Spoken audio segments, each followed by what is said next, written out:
Phillies ready to go in game one of a 4-game series. This was to be a Monday night game in September, but the Dolphins got a Monday night football game, so they moved this game to a Thursday night. And so the Phillies had to show up a day early, and here they are in this orderly fashion. Jimmy Rollins has slumped, but has started to hit as of late. Shane Victorino's had a terrific first half. He's an all-star. Hey now, Chase Utley at second base, Ryan Howard at first. Raul Ibanez, the pride of Sunset High School. Jason Worth in right field. Pedro Feliz at third. Carlos Ruiz catching. And Jamie Moyer is on the mound. Jeff Conine, what does Chris Volstad have to worry about with the Phillies tonight? Well, you've obviously got an all-star lead in the lineup, and they're swinging the bats very well, winning 9 out of the last 10. I think the big key for Volstad tonight is get his curveball over. He's been kind of struggling with that pitch the second half of this first half. And I think if he really can get that curveball over, it makes all of his pitches much more effective. And he'll take aim at Rollins to open up this series. And strike one, says Rob Drake. Behind the plate is Drake, Mark Wagner, Jeff Kellogg, and Scott Berry on the bases. Rollins, a mysterious first half, hitting just .229. And Volstad's out in front, 0-2. It almost makes you wonder if there's not something going on. Maybe off the field, you know, sometimes things happen in guys' lives and they got to take care of that off the field, and it affects their on-field performance. Rollins goes after the 0-2 pitch in the air, left field. That would be Hermida out there tonight, and he makes the catch. Defensively for the Fish, from left to right, Hermida, Ross, and Carroll. Infield, Marlins looking for a better defensive half from Bonifacio, Hanley, Ugla, and Cantu, and Ronnie Paulino is behind home plate. In Rollins' absence, the guy that has sparked the offense from the top of the order is this man, Shane Victorino. Final vote winner and an all-star, and deservedly so. Outstanding player. You know, the guy hustles. He's just an exciting player to be around. Makes everybody else better. You know, I think he kind of is an infectious type of hustle that makes everybody else run faster, I think. And he finds his name near the top of a lot of the National League lists. There's a chopper. Volstad off the mound. Going to be a tough play. No way to get the flying Hawaiian. And herein now lies the matchup that is an issue for the Marlins. The Marlins have given up more stolen bases than anybody in the National League, and the Phillies love to run. And that's, you know, you think about it immediately, you think, well, the catching isn't that great. We're not throwing the ball well down to second base, but a lot of that falls in the pitcher's hands. You know, they've really got to work to get quicker to the plate so they don't have as much a chance to steal. Chase Utley, an all-star for the 4th time, and he checks in, leading all second basemen with 20 homers and 61 driven in. But the line at the bottom is an interesting one. He's a guy that usually hammers the Fish, but not so this year. We'll hope for that trend to continue this series. I tell you, I took my son to the All-Star game, and it was like watching the Philadelphia Phillies out there. I mean, the whole team was out there, it seemed. You had Utley and Howard on the right side of the infield. You had all 3 outfielders with Ibanez. Worth ended up playing in center field and made a terrific catch. But Volstad has been down in the zone and pounding strikes, which is a good sign for Chris. When he's been hurt, and he's been hurt with the long ball this year, he's been up. With him being so tall, his release point, when he's down in the zone, he's got a very good down angle. And for a hitter, that's much more difficult to hit. And you said that he gets up with his pitches, that flattens it out, and you can see it a lot better. It's on a more flat plane for the hitters, and that's really where he gets hurt. And a lot of the curveballs he's been throwing have not been for strikes. They've been into the dirt or way too high, and it doesn't give the hitter anything to think about. Chris Volstad has given up 17 home runs this year, which might not alarm that many people from the outside. Victorino leaning, and Volstad steps off. But last year, Volstad gave up just 3 in 14 starts, and throughout his minor league career, he didn't give up a lot of home runs. So 17 is a large number for the 22-year-old out of Palm Beach Gardens. And another move over. Victorino is back, and of course the Phillies swagger in here like a slow pitch softball team, having hit 122 out of the park, best in the National League. you know, their pitching kind of struggled the first half of this season, early on the first half of the season, and their offense obviously. Victorino on the way. Paulino's throw. Got him! Victorino's not happy. Jeff Kellogg, the second base umpire, pumped him out. Victorino still standing there in disbelief. Here comes Charlie Manuel. Poor Charlie, he's got a long ways to run. Jeff Kellogg went out to the outfield there. He's in a lot better shape now than he used to be. Well, Charlie is here's another look.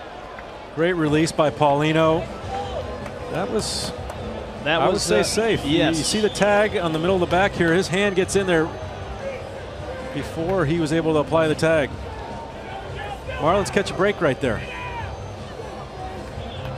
They do.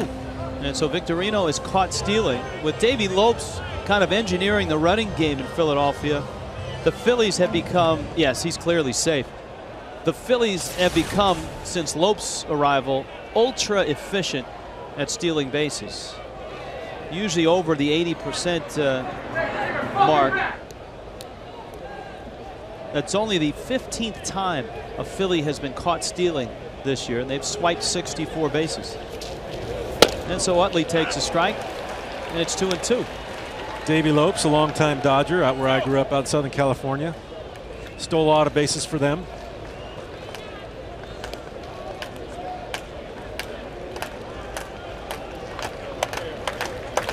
Here's the 2-2. That went foul back to the screen. And people think that you really need to have phenomenal speed to be a base stealer, but a lot of it's reading pitchers, reading catchers, picking your spots and knowing when to go.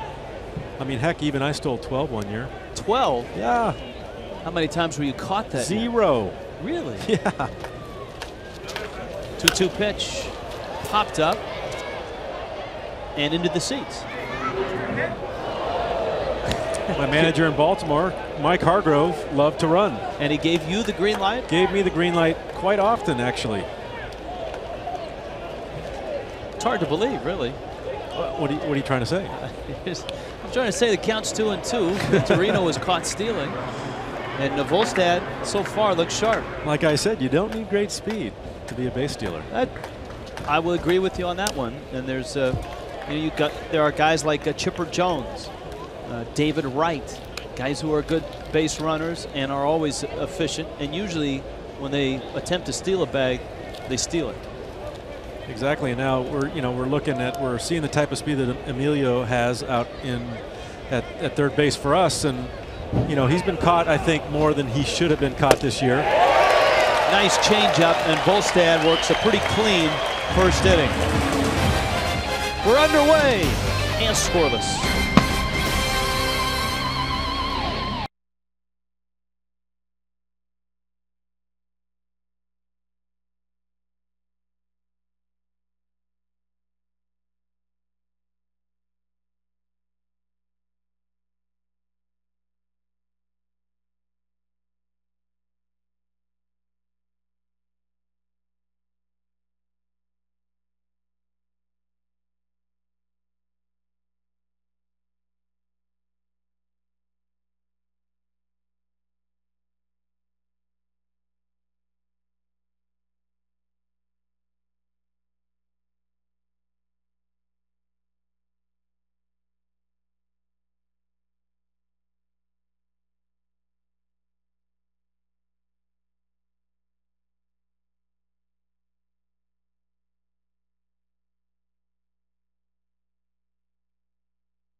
Scoreless ball game. Marlins and Phillies, bottom of the first. Here come the Fish. The Marlins at 2 over. However, 4 back of these first-place Phillies. Emilio Bonifacio leads it off. He's at third. Jeremy Hermida has swung a hot bat going into the break. Hanley Ramirez, the all-star at short. Jorge Cantu at first base. Dan Uggla's at second. Ronnie Polino with the lefty on the mound gets the start. Cody Ross in center. Brett Carroll.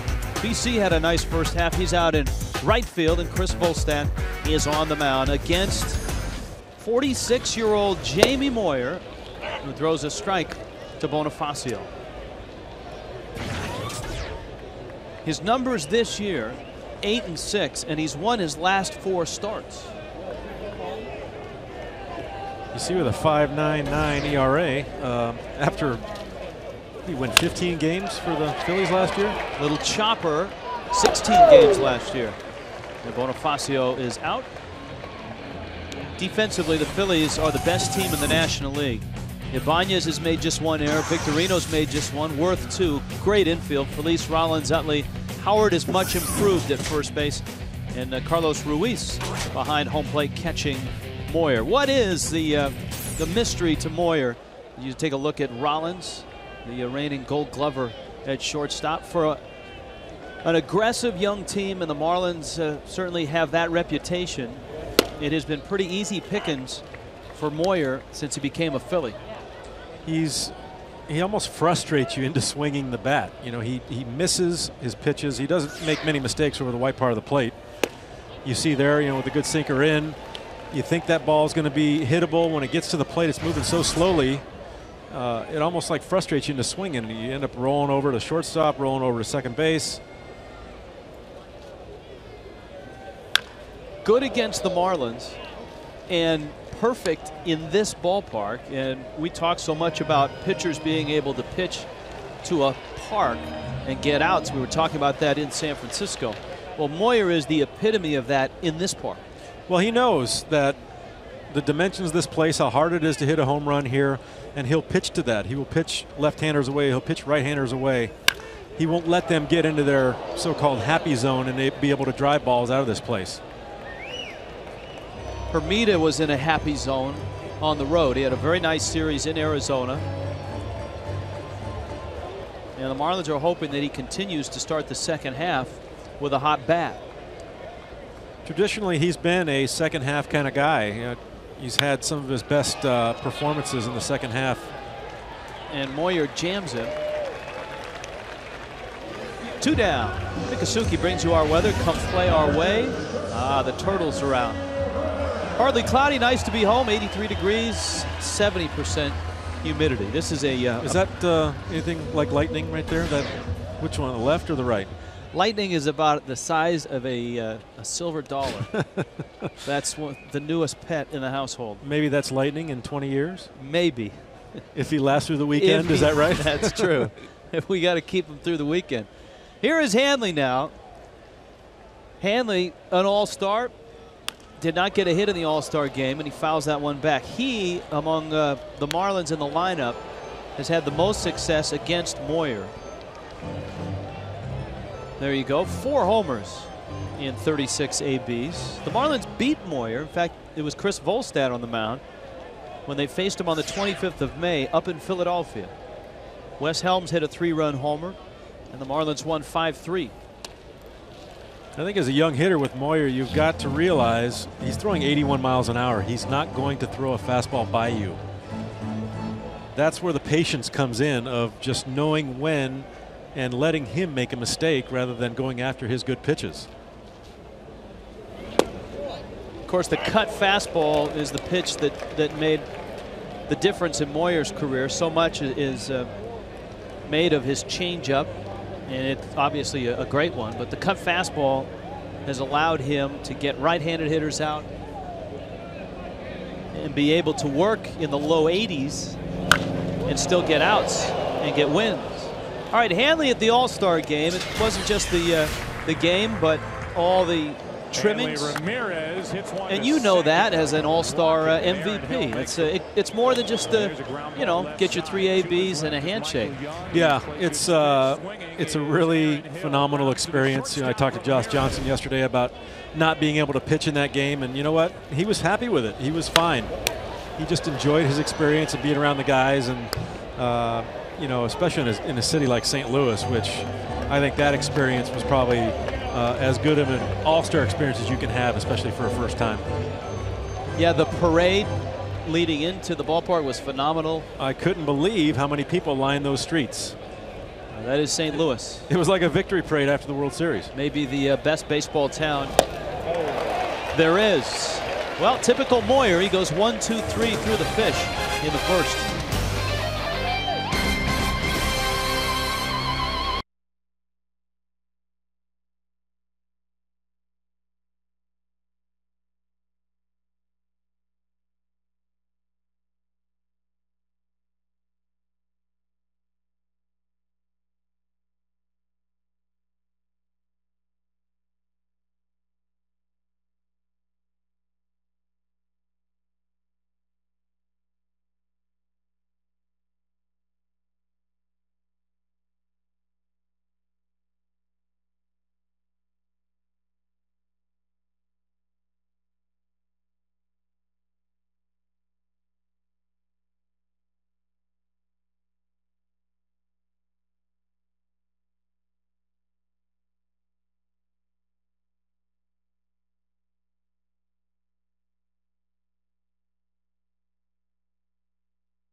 Vía SAP y es presentado por Taco Bell.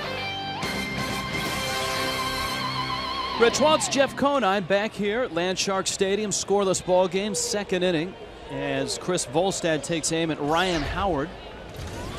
And Howard takes a high fastball for ball one. Howard, Ibanez, and Worth for the Phillies. And for Howard, certainly the All-Star game was special.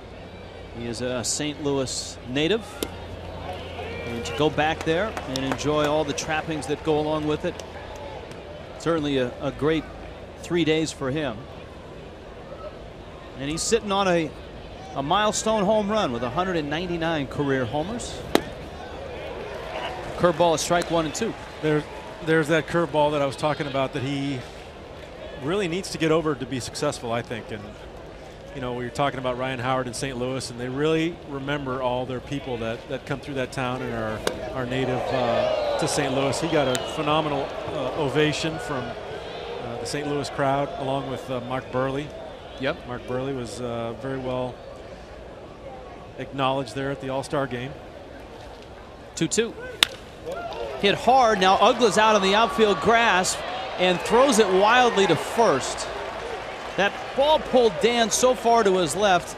I don't know that a good throw gets him because Cantu was face first in the infield and Volstad was struggling to get over. Let's take another look. I wonder if Cantu's positioning here kind of altered Dan's throw. No, it looks like he was just, yeah, that's a tough play. I think Uggla had more time than he thought he did. If he straightens up and tries to hit Volstad in stride after watching that replay, he could have had him. I think so. Howard not too fleet of foot. No, not a stolen base threat. Unlike you, he does not have the green light. You know, I want to put infield single in the book, but it was clearly in the outfield. Yeah. Volstad misses down low to Ibanez. This is a great look here. Cantu's almost playing a no doubles position, guarding the line like that.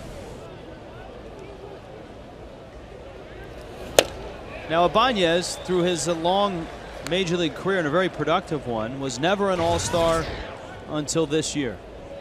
And an injury had him on the shelf in the 2 weeks leading up to the All-Star game. Still has 22 homers and 60 RBIs. Just a phenomenal season. Everyone was criticizing this signing in the offseason by the Phillies, saying Raul Ibanez, at 37 years old, didn't deserve what he got. 3 years, $31 million. Outstanding person, for one thing. One of the nicest men in baseball right here. He's just a truly nice individual. And a good hitter as well. He drills it to left. And gone. And the Phillies take a 2-0 lead, and the home run ball bites Chris Volstad, the 18th he's given up.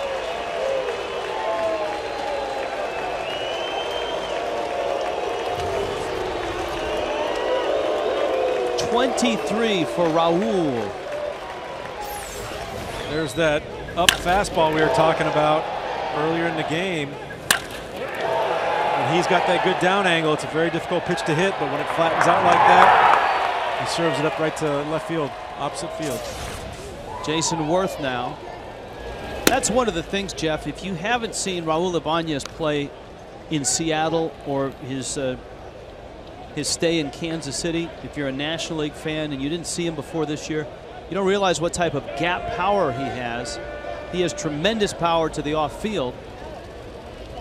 The problem he had was the ballpark in Seattle is huge, especially in left center field. It's tough to go out opposite field in left center in Seattle. Very difficult. That is a very large ballpark. But you saw his numbers, especially run production numbers, even though he didn't have that many home runs, you know, low 20s, still was driving in 100 plus runs a year for the Mariners. Jason Worth was an all-star, and he swings and misses. An injury replacement on that all-star team. Former catcher, played with him in Baltimore. First-round pick by the Orioles. Our Firestone leaderboard, National League home run leaders. Phillies, Rockies, and Brewers all with 100 or more. But the Phillies now have 123. It's a fairly good pace. It's interesting, though, the second half of this year, the Phillies have 4 more games to play than the Marlins do. They've got some long stretches here. They don't have another off day until August 8th. That would be a strikeout. Jason Worth had tossed the bat, and he'll have to retreat to the dugout, unhappy with this call by Rob Drake. It's a pretty good pitch. Pretty good pitch, but as a hitter, I'm saying that's a ball. Well, as a pitcher, I would I would lobby the violently other way. disagree with that comment. If I were a pitcher. Pedro Feliz takes outside. Feliz, the Phillies' third baseman. It's odd that a team that you're chasing has 4 more games to play in the second half. And they don't call them the dog days of August for nothing. And when you've got long stretches of games in hot weather, it could wear a team down a little bit. I think that plays to the Marlins' advantage. Marlins are certainly the youngest team in this 4-team race in the East. With the in this day and age, as performance-enhancing drugs seem to diminish in the game, not only steroids, but also amphetamines, greenies, so to speak. A lot of people have said it's become a younger player's game. Does that an advantage for the Fish in July, August, September? Could be, and I think when you look at, you know, not only the drug side of it, which is unfortunate because that comes as a topic just about every sentence you talk about performance now, but conditioning. I think we have a pretty well-conditioned club. Like you said, they're younger, and with their conditioning, I think that's going to take them through stronger through August and September. Carlos Ruiz, the catcher for the Phillies, got off to a good start this year, but has slumped, and slumped badly going into the All-Star break, and he takes a hack at the first pitch from Volstad and fouls it back. He's 10 for his last 72, which is a $139.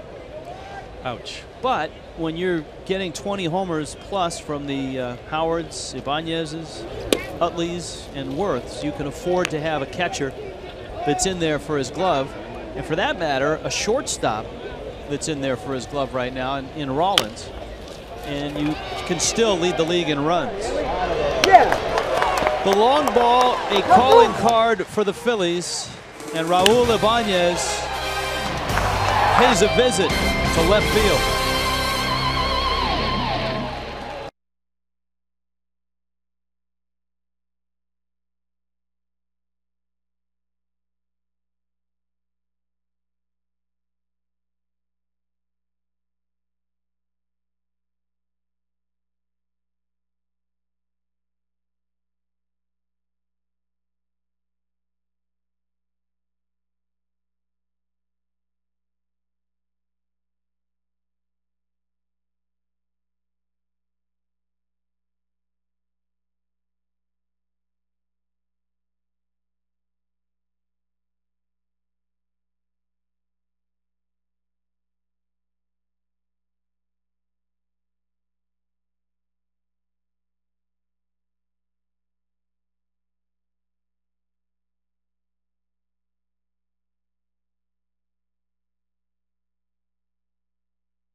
Time now for our Geico quote of the night. The two Marlin All-Stars with very different wardrobes when they got to St. Louis. No, he looks good. I just kind of, I don't know if I look good or not. I just kind of throw something on and hope I look good, I guess. That's something from Dominica, you know. We like to look good and show some respect, you know, for the game, and that's all. This is more of the Oklahoma vibe, I think. It works out here, though. The Oklahoma vibe from Josh Johnson. Cantu to face Moyer, who backs him up with a cut fastball. Uggla and Paulino to follow. I want to know who at the All-Star press conference was asking fashion questions. That would be Lynn Mixon.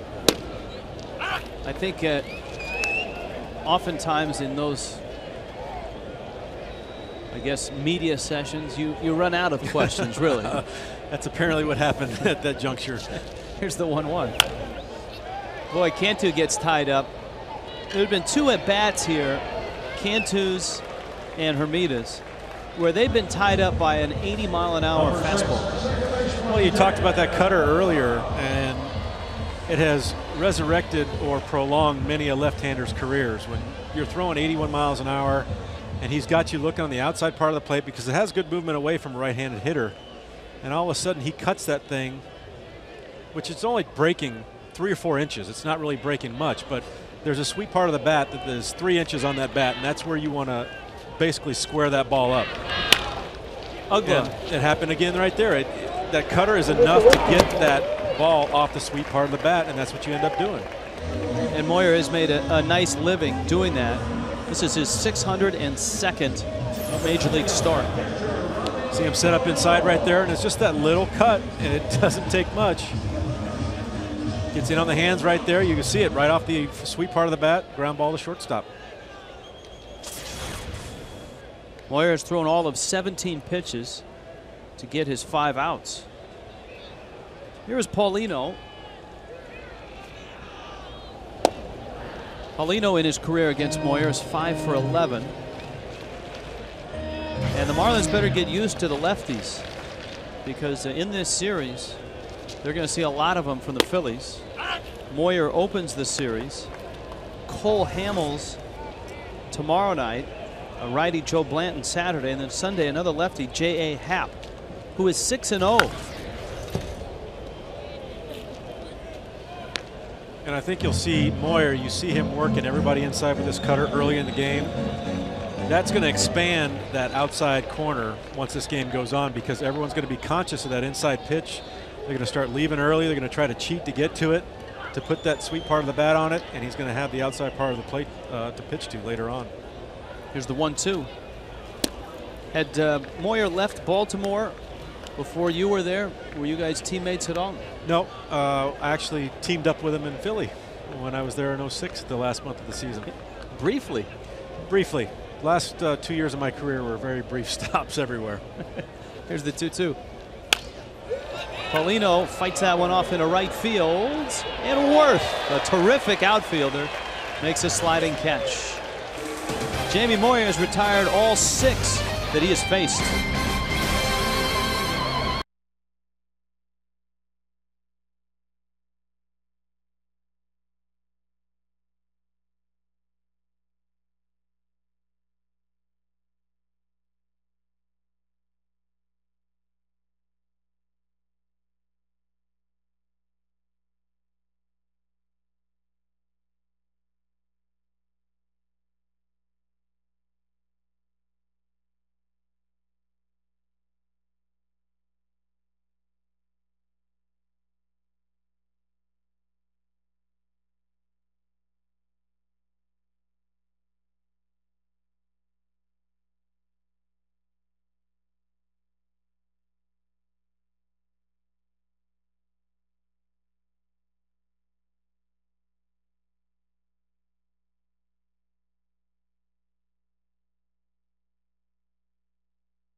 On top, fans, if you want the best value at the ballpark, pick up a CBS 4 for $54 pack on Friday nights. CBS 4 for $54 pack gets you 4 tickets, 4 hot dogs, 4 sodas, 2 Marlin game programs. And you can pick it up at the Marlins box office. Log on to marlins.com. Moyer leads it off. .048 batting average, but he was on base 3 times the last time he faced the Fish here at Landshark Stadium. Well, he has a tendency to do everything well against the Marlins. And Moyer bails out on a breaking ball. Volstad, first time through the order, has 3 strikeouts. But the one pitch he'd like back certainly is the high fastball to Ibanez. And that's it. One mistake. One mistake is the difference in this game right now. High fastball that flattened out, and Raul Ibanez made him pay. So here's Rollins.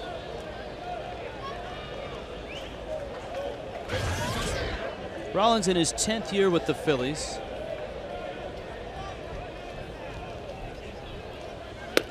And a big breaking ball from Volstad for a strike.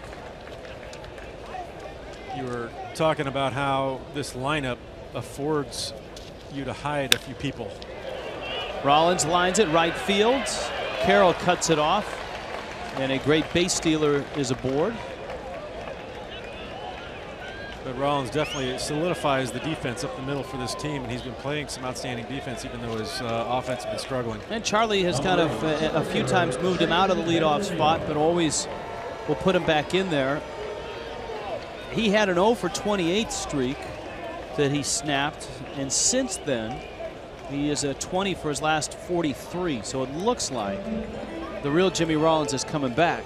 And I think that was shortly after Charlie decided to sit him down for 4 straight games. Just sometimes you need a mental break from this game. It's such a grind when you're playing 162 games in such a short period of time that mentally you just need some time away. And Charlie took it upon himself to say, listen, sit down for 4 games and try to get your thoughts collected and get a fresh start. You saw Rollins doing a little landscaping out by first base. 16 stolen bases. That's what I did. you know, I did a lot of landscaping before, you know, my stolen base attempts. Rollins not running, and Victorino takes outside. Both the Phillies have any kind of finishing kick this year like they had the last couple of seasons, then they are going to win this division. They've been, in the 4 years under Charlie Manuel, the best in the National League in the second half, playing over 600 baseball in the 4 second halves that Charlie has been aboard. That's pretty good. Only the New York Yankees have a better winning percentage after the break than the Phillies in Major League Baseball. As you touched upon in the early years when Manuel took over for Larry Bowa, there was a lot of hue and cry about Manuel, that the Phillies should be doing better. And of course, Charlie led them to the playoffs 2 years ago. They were bounced in the first round. And last year, the magic year, the great run to the World Championship, beating Tampa Bay in the World Series. Rollins is leaning, but not running. And with their history of these phenomenal second halves as of late, you wonder what they're going to do at the trading deadline. There's been talk about, I heard at the All-Star game, Roy Halladay possibly an addition to this pitching staff, which would not make the rest of the National League East very exciting. There goes Rollins. Paulino's throw is right on the money, and he has thrown out 2 Philly base stealers. Well, the first one was in question. I don't think there's any doubt about that one. That was an absolutely perfect throw. A great exchange from Paulino. Right on the money. Good tag by Hanley. See Victorino trying to distract the catcher, but he didn't do a very good job. That was right on the money. Boy, Rollins last year was caught just 3 times. He's been caught 7 times this year. And what do you know? Volstad puts Victorino back on base. This copyrighted telecast presented by the authority of the Marlins may not be reproduced or retransmitted in any form, and the accounts and descriptions of this game may not be disseminated without the express written consent of the Marlins.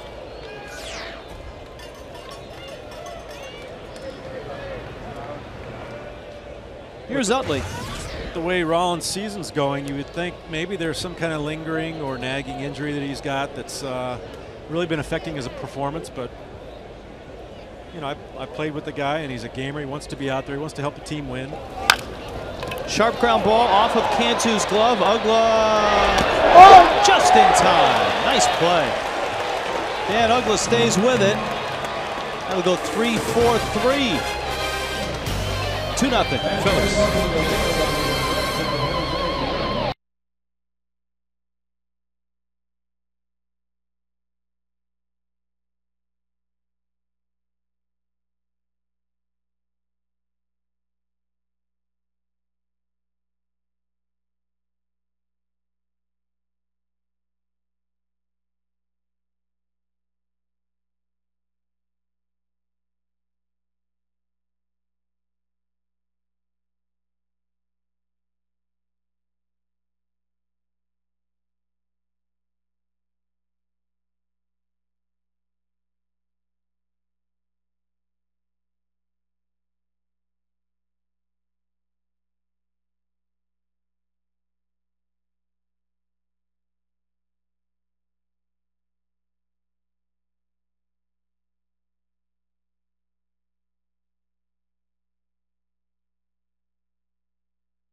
the Marlins 2-0. You're looking at a rendering of the Marlins' new ballpark, which is scheduled to open in 2012, and the official groundbreaking will take place Saturday morning on the former Orange Bowl site from 10 to noon.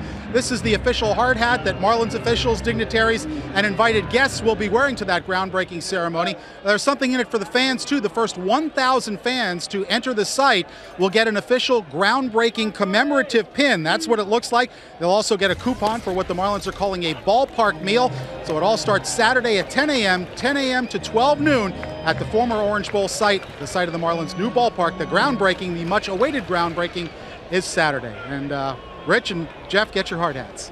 Frank, and that's a form-fitted hard hat. That's your own personal hard hat, right? This is adjustable, and it's got 2012 on the side, the opening date. And so, that's because once they're done with the groundbreaking tomorrow, you can't go on the site without wearing a hard hat. That is correct. And let's keep the Reject from the Village People auditions jokes to ourselves, can't we? Let's take a look at the webcam right now, and you can see they've already moved a lot of earth. Look at that. There's the infield right now. There's the bleachers. That's where home plate is going to be, the mound. That is the situation. That's pretty cool. Actually, where the infield is going to be, guys, where that grass is just on the left of the screen. Yep. A rocket shot to right. Cody Ross is out number 1. Niner, did you think that you'd ever see this day coming? You know what? It's been talked about for so long. Shortly after we started this team in 1993, there was talk about Wayne building a new Wayne's World out in the Everglades, kind of with a ballpark, an arena for the Panthers, amusement park, and all this stuff kept on going on and on and on. And honestly, I don't think I could tell you that I would ever see it happen. But David Sampson and the Marlins front office have worked so hard to get this day finalized, and it's going to be very, very exciting to play in a new ballpark. I'm telling you, this fans, when you're going to see this new place and go out and see our team, it's going to be quite an experience. Brett Carroll facing Jamie Moyer. Carroll has not a lot of experience against a variety of pitchers in the National League, and just one at bat against Moyer, and he pulls it foul. The other thing that Moyer does so well is he will allow you to absolutely hit rockets foul. He'll throw you pitches that the only place you can hit it is foul. And guys will go up there and hit 3 or 4 seeds. Hermida had an at bat like that. They're all strikes to him. And that just gets into your mind about trying to clear early enough to keep that ball fair. So the hip leaves, the shoulder leaves, to get that bat head in your hands through so you can keep it fair. And you see he'll go away just like that right there. He gets you inside, inside, inside, and then opens up that outside part of the plate. Take something off this pitch right here. It's good movement. Probably a strike. I mean, you gotta protect and swing at that pitch. Not making many mistakes on the white part of the plate so far tonight.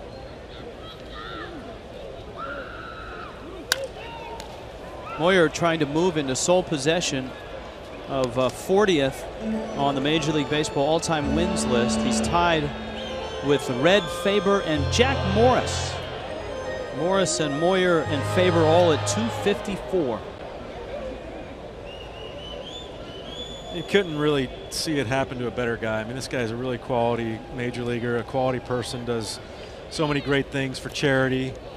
He's got a foundation that sets up camps all over the United States for kids that I believe have cancer. He has a variety. The Moyer Foundation has raised, I think, probably close to $15 million now in its existence. There's the active wins leader.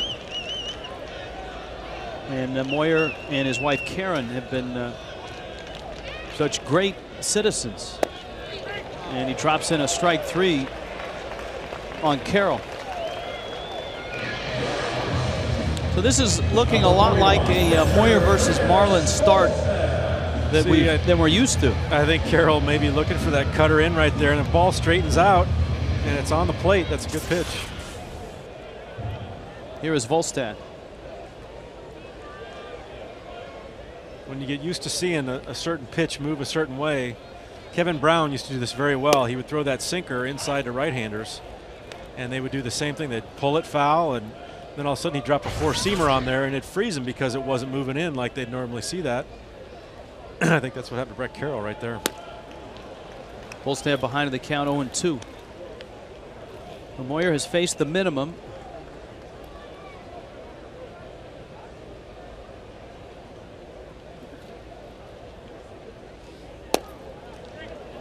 That is a strike 3 called on a changeup.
Phillies 2-0 in the 4th in South Florida. Let's see if the Duck had a good break.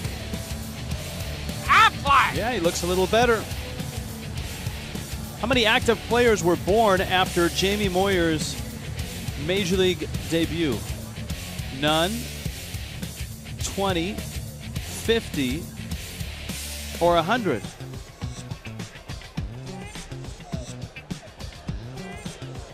So you've got a 1 in 4 chance at that question? Is that what I'm? 25%, and I'm gonna eliminate one of those, and it's not none.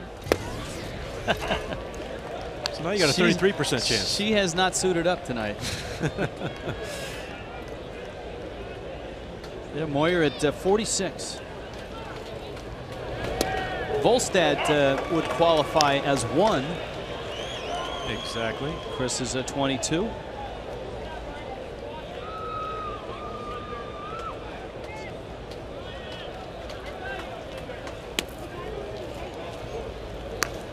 Howard takes outside.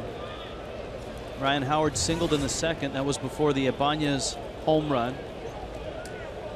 Howard has hurt Volstad in the past. The fastball is up and in.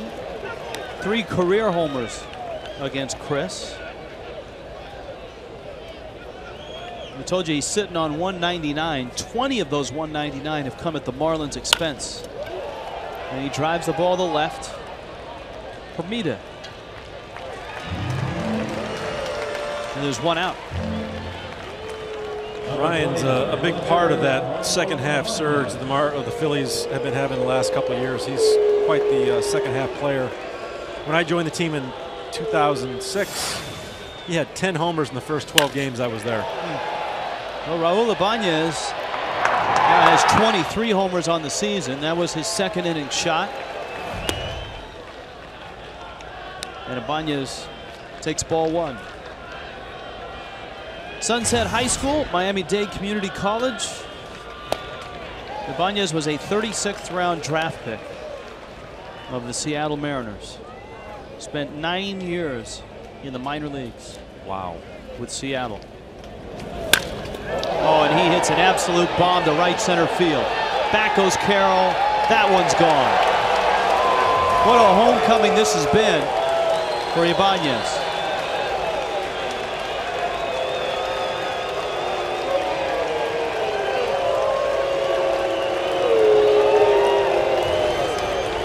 Volstad not only can't get him out, but can't keep him in the park. Pitch before that made him look bad with a changeup down. I think he wanted that pitch a little bit more in than it actually ended up because it was over the middle of the plate.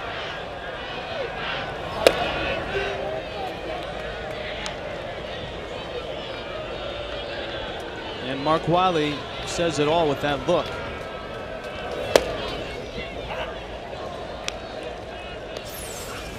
You see Paulino set down and in, ends up tailing right over the middle of the plate. And Ibanez having that kind of year where he's not missing too many of those mistakes.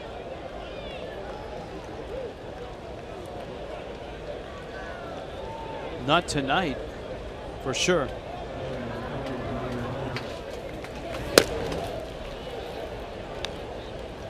And he spent better part of 3 weeks on the disabled list.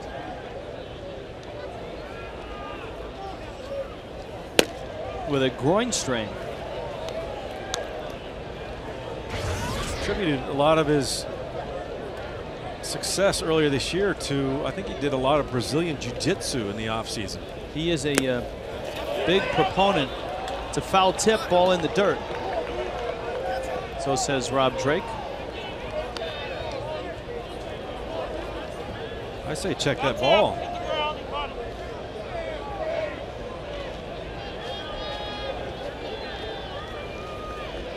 So it's 2-2. Hyperbaric chamber as well. Something that Ibanez does. You ever tried that? I actually had a hamstring injury after I had my shoulder surgery. They took a ligament out of my hamstring to stabilize? Well, basically to reconstruct what I did to my shoulder. So this tendon that they take out actually grows back. I didn't know that we regenerated parts, but this thing grows back, and they thought that the oxygen-rich environment of a hyperbaric chamber would help that process along. So I did that a few times in spring training of '05. What's it like? Very claustrophobic. I mean, you're in a tube, basically, and you get pressurized. So you're clearing your ears like you would if you're going up in elevation, or actually underneath the water, because it's pressurizing you, and you just lay there for 45 minutes to an hour. Are you in water or you're floating? No, no, you're just in, it's a tube.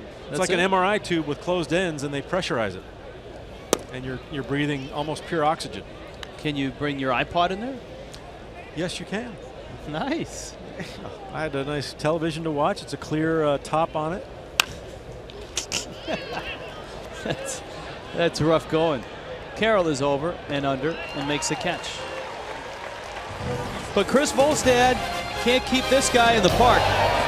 He's hit 2 of them.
Marlins baseball on Fox Sports Florida is brought to you by Marooney. Hey, South Florida, when you need a car, truck, or van, who are you going to call? 1-877-MAROONEY. By Checkers, Little Place, Big Taste. By Corona, official sponsor of the timeouts. South Florida tonight, Philly fans in the house. Rich Waltz, Jeff Conine, Frank Ford, along with our entire Fox Sports Florida crew. Second time through for the Fish. Bonifacio tries to bunt, and he pushes it foul. This is the ultimate matchup here.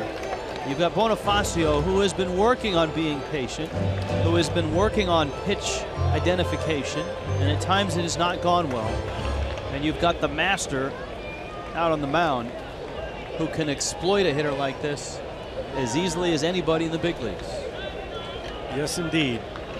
Got him to bounce out back in the first. Gets him to ground out here in the fourth. All right, let's answer the duck. I know it sounds like a kung fu adventure film. Let's answer the duck. The duck apparently froze up. Duck doesn't often have stage fright. just barge right in. The duck, it's all-star break, and the duck comes back and figures well, come on.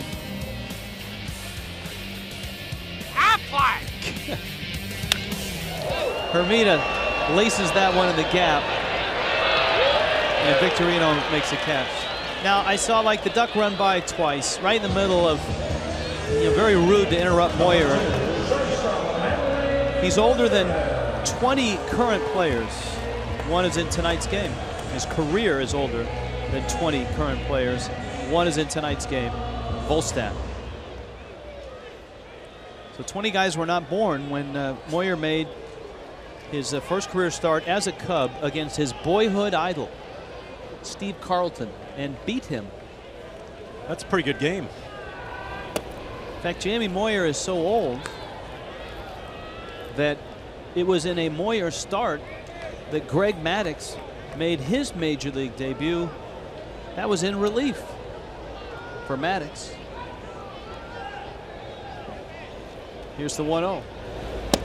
It's kind of disheartening, part of my job description of being a special assistant, I go to see the minor league teams, and I was recently in Greensboro, and you look at the roster, and most of those kids, I call them, they were born in the 90s. How old are you? I'm 43. Here's the 2-0.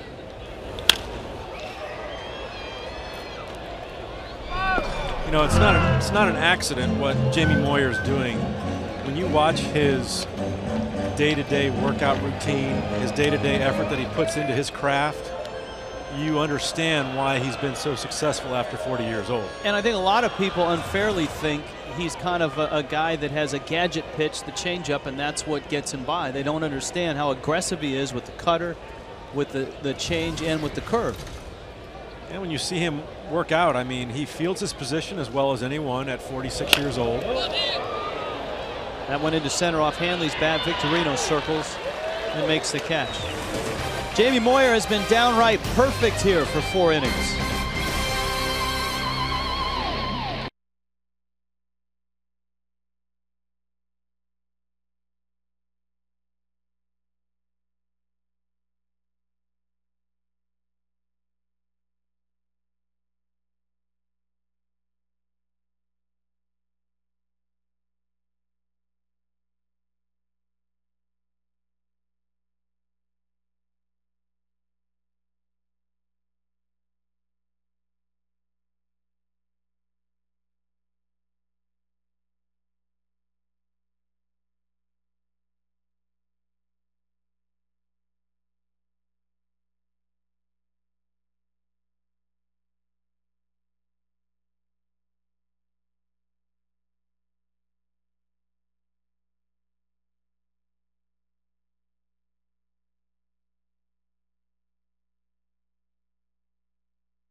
Florida Marlins Baseball está disponible en español vía Zap y es presentado por KFC.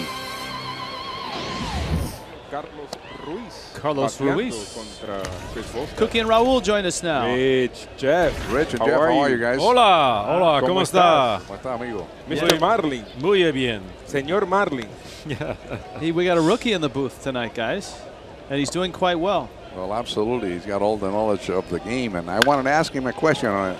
A pitcher like Moyer, Jeff, what type of hitting you try to do against him? I tried to wait him out. I tried to be as patient as I could to wait for him to make a mistake, which I was fortunate to have a little bit of success against him. But I think with our aggressive hitters, you know, they don't wait for that mistake. They're trying to get something that a good pitch that he's throwing. They go after that instead of waiting. That's exactly what Raul and I were talking about. The guy that throws so many changeup and slow curveball, try to use the middle of the field to the right field side. I think you way better instead of trying to pull him. And like you mentioned, being aggressive as our hitters are, that's exactly what Moyer wants to do. And you've seen so far, the only hard balls we've hit have been foul balls. They're trying to take that inside cutter that might even be off the plate, and they're smashing it foul, but they got to find a way to keep him fair. That's correct. I mean, it seems like his strength of pitching, it happens to be the exact weakness of the Marlins at this point. Del 2 al 3 y retiran.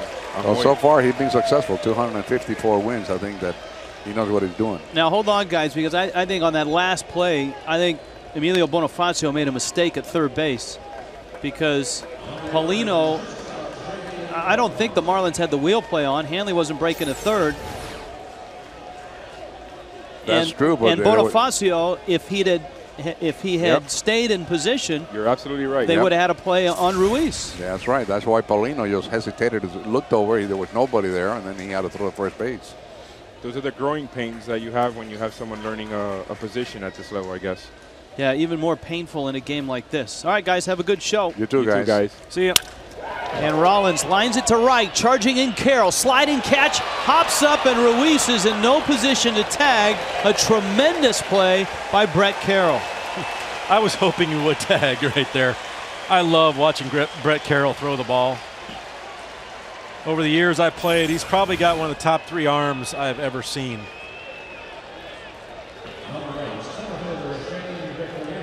Pops up, throws an absolute bullet to the plate. And they know that. You know, he knows that on a short ball he's not going to be able to score. The ability to make that catch in a sliding fashion, pop up and throw. I mean, that's not something they teach you in outfield school, is it? No, that's not. We didn't have a course on that in outfield school. And with a gift like his right arm, he was probably the only student in that class when they gave it. So here's Victorino, who has been on twice. Ruiz still at third. Volstad trying to keep it at 3-0. The other day during batting practice, just messing around, they threw a ball off the American League side of our wall, off the screen there. He picked it up off the track and threw a strike to first base in the air. That's impressive. That is almost a strike. In fact, if we watch it again, Victorino, like many of the Phillies hitters, crowds the plate, and on a pitch like this, backs up as if it almost hits him. And watch where the pitch is. Maybe a little up. I think he probably had that pitch up. But like you said, Victorino's elbow is in the strike zone. Line shot. Hanley's got it. And so Volstad avoids a run after the leadoff double by Ruiz. And we go to the bottom of the 5th inning. The Phillies 3-0.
Speed with the AT&T Rapid Rewind.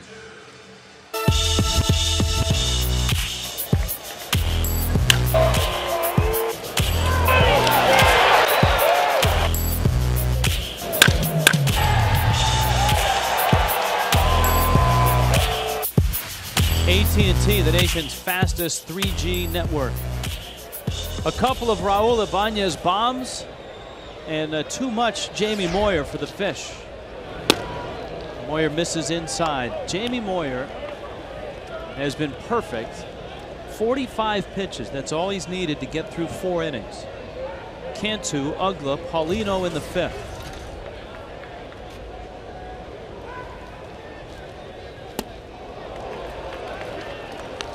Cantu goes after a changeup at his shoe tops. Frustrating. They are so frustrated right now.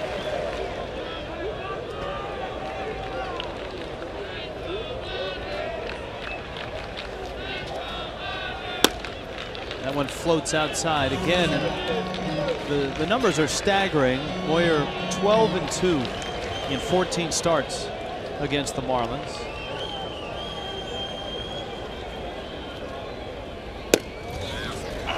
2-2. I think now you're starting to watch him start to work that outside part of the plate a little bit more because the Marlins hitters are so conscious of the cutter in. You saw them fouling off hard, cutters in. He's going back in now to get it back in there. But, you know, I played with Al Leiter early on in his career, and he had a really hard cutter. I mean, it was 95 miles an hour. I played with him the second time around in 05. You know, he's throwing 86, 87, but he still had that cutter. And he was getting people out on the reputation of a pitch. Not necessarily because it was such a good pitch and so hard inside that people looked for that and it opened up the outside part of the plate for him. What differentiates then a guy like Leiter, who at the tail end of his career could not continue to get people out, and Moyer, who has continued to get people out? Difference between those two guys is Moyer has the ability to execute pitches better than Al did. Al was always kind of a wild pitcher, made a lot more mistakes inside the strike zone. Cantu gets the first hit of the night. Whereas Moyer is able to hit his spots better.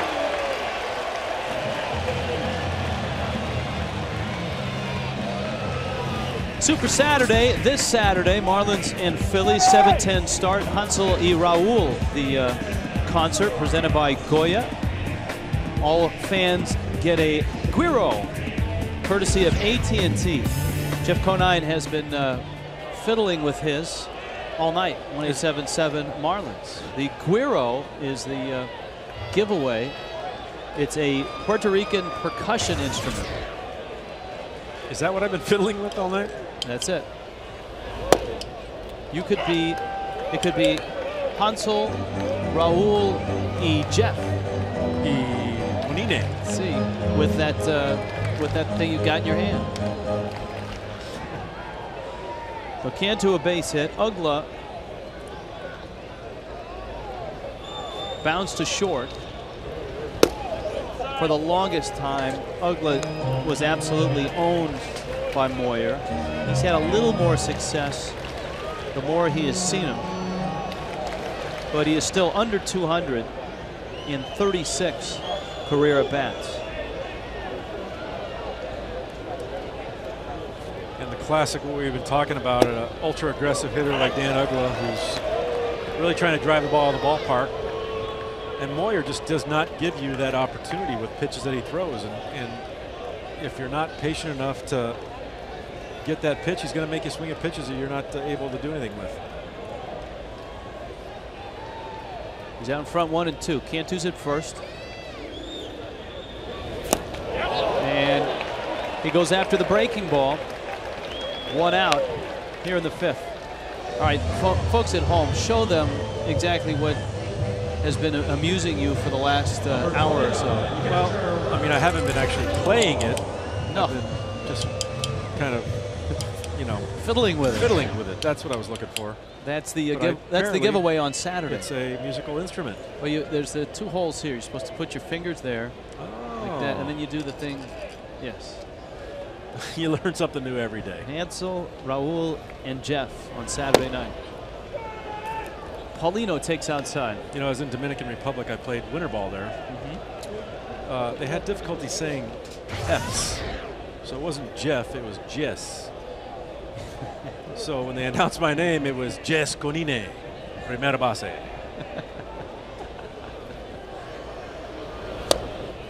There's a strike. How long did you play in the? How many times did you go over there for winter ball? One time for 5 weeks. I ended up breaking my hamate bone in my hand, and never went back. Did they have to transplant something to fix that? No, they just cut that out. Paulino takes outside, 2-1.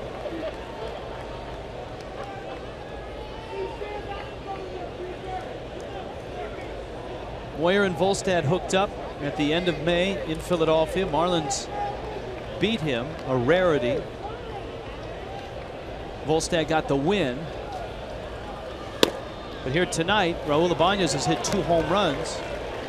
Moyer waited until the 5th to actually give up a hit. And he's fallen behind Paulino 3-1. It's a pretty good ball strike ratio. Decent. If you're looking to be a pitcher, kids, and you want a good ratio, that's one to shoot for. Lost him. Nice at bat by Paulino. Taco Bell often asks us to think outside the bun. And so let's do that. Cody Ross actually had a pretty good approach his first time up against Moyer. He did. You know, he was patient, and I think patience is the key with Jamie Moyer. You wait him out, you try to make him make a mistake.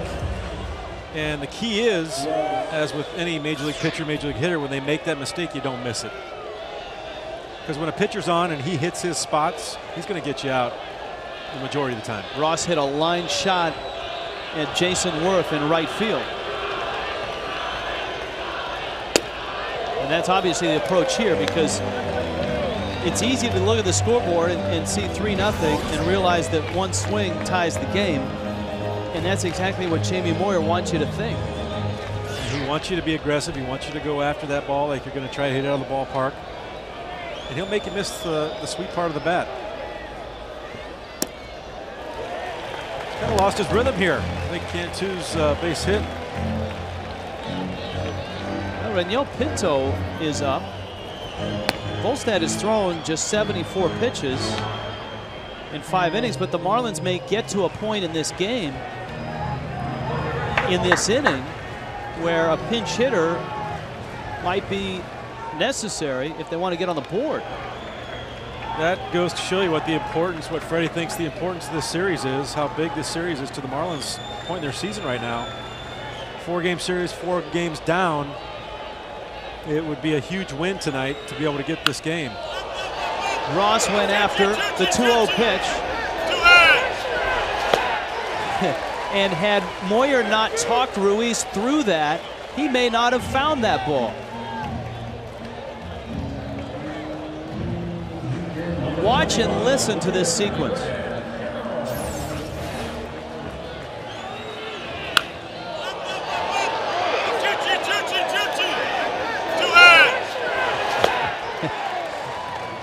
That was one thing I'll always remember about Jamie Moyer. He will absolutely scream at you to use 2 hands when you're catching a pop fly. And I used one every single time just to make him mad. That's a big pitch. He had fallen behind Ross. And Cody's pop-up is out number 2. So here's Carroll. Volstad is on deck. Dropping the curveball. I mean, he hadn't thrown me too many curveballs early. You change your eye angle up to a curveball like that, which has a pretty good break on it, and you think you're going to be right on it, and that thing just drops right out of the strike zone. First and second, 2 outs.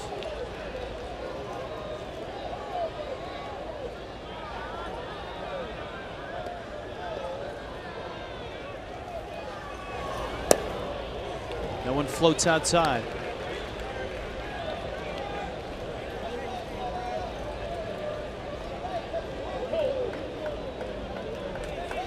Cody actually had a pretty good pitch to hit there on that one he popped up.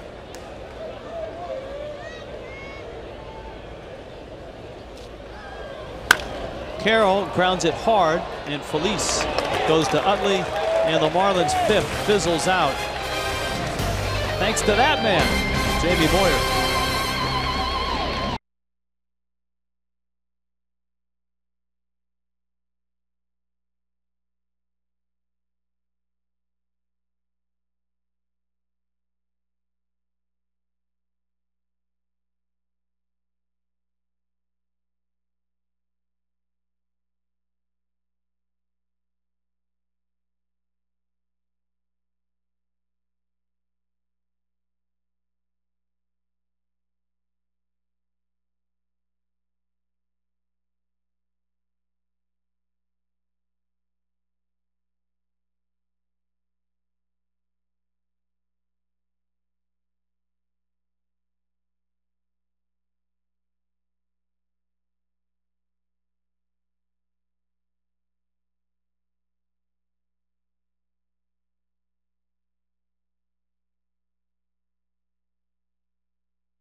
Three 3-0 Phillies on top in the 6th. Christmas in July. That would be tomorrow night, Fish Friday.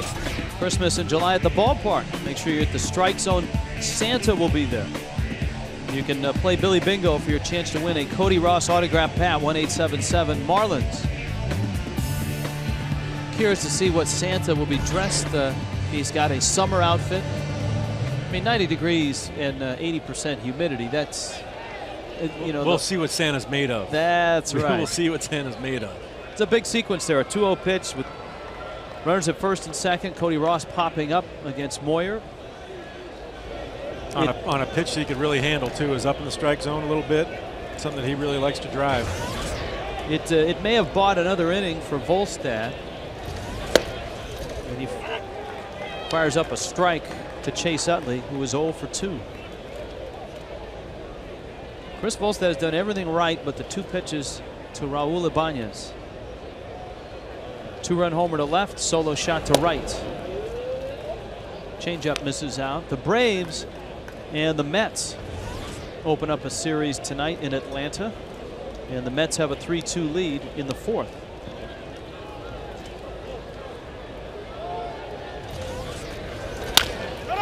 Chopper towards first. Cantu picks it up, steps on the bag.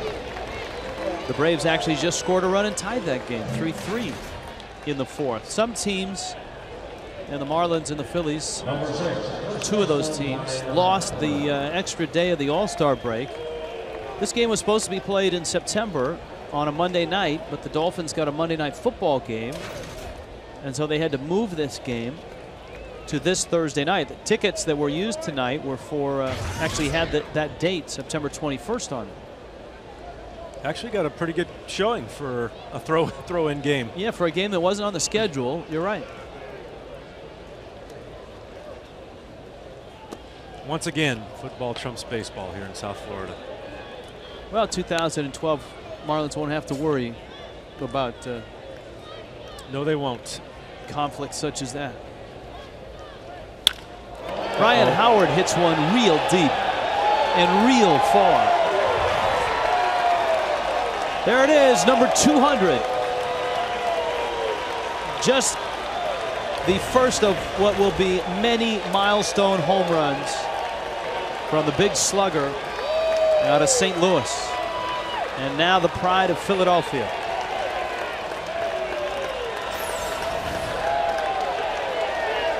Another elevated pitch.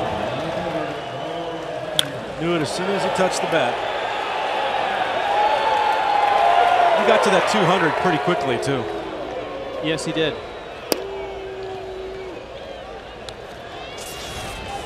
So we told you that the Phillies hit a lot of homers and that Chris Volstad gives up a lot of homers. And true to form, all 4 runs have come on 3 homers. And just making that comment that Ryan Howard got there pretty quickly, I was just handed a note that he is the fastest in Major League history to hit 200 home runs. Did it in just 658 games. Yeah, fastest in terms of games, not age, because he was a college player and actually spent a year languishing in the minor leagues, putting up great numbers while Jim Thome was still in Philadelphia. Just think if Thome was not in the way. Well, that's basically why Thome left Philadelphia, because they knew this guy was in the pipeline, and Thome was one of the most beloved players in Philadelphia. Talk about another great human being and really nice guy. Here is Jason Worth. 2003, when we were battling the Phillies right down to the very end of the stretch. I mean, Thome carried that team for a good part of that season. He had an outstanding 2003 season. Big breaking ball from Volstad. 2003, the Marlins did not win the division, but the wild card, and both world championships have come on wild cards. The Marlins have never won the National League East. That's why I think in these next 3 months, actually in these next 2.5 months, obviously the Marlins are chasing the Phillies, but you got to pay attention to the Giants and the Rockies, the Cubs and the Brewers.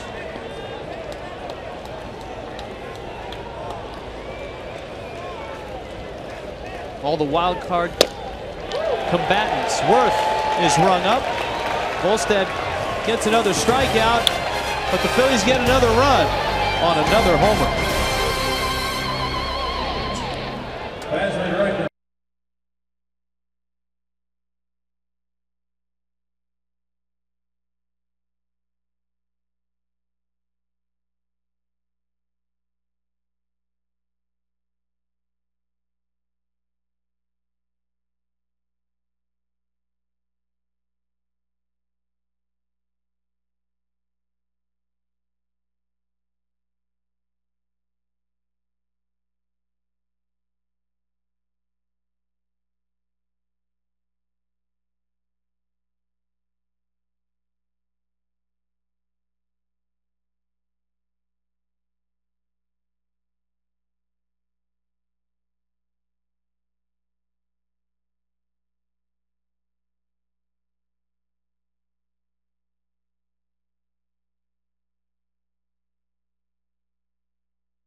Stadium. Frank Forts along with Rich Waltz and Jeff Conine as the Phillies lead at 4-0. Our colleague Jeff Conine had a long and distinguished Major League career. He played for 6 different teams, most notably, of course, the Marlins and Baltimore. But late in the 2006 season, he was traded to the Philadelphia Phillies, played 28 games, had exactly 100 at-bats, and had 28 hits and 17 runs batted in, including this home run right here at what was then Dolphin Stadium against the Florida Marlins.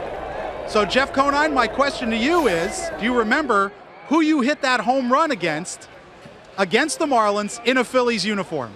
I'm going to say Scott Olson. It was Yusmeiro Petit. You had the left-handed part right. I knew it was a lefty. So, I mean, it just doesn't, I mean, I thought just watching that was a replay from tonight. That it was some other Philly that had homered tonight.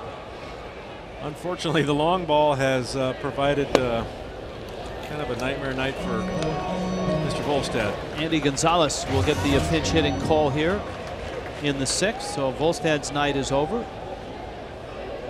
Gonzalez adds some versatility to the Marlins roster.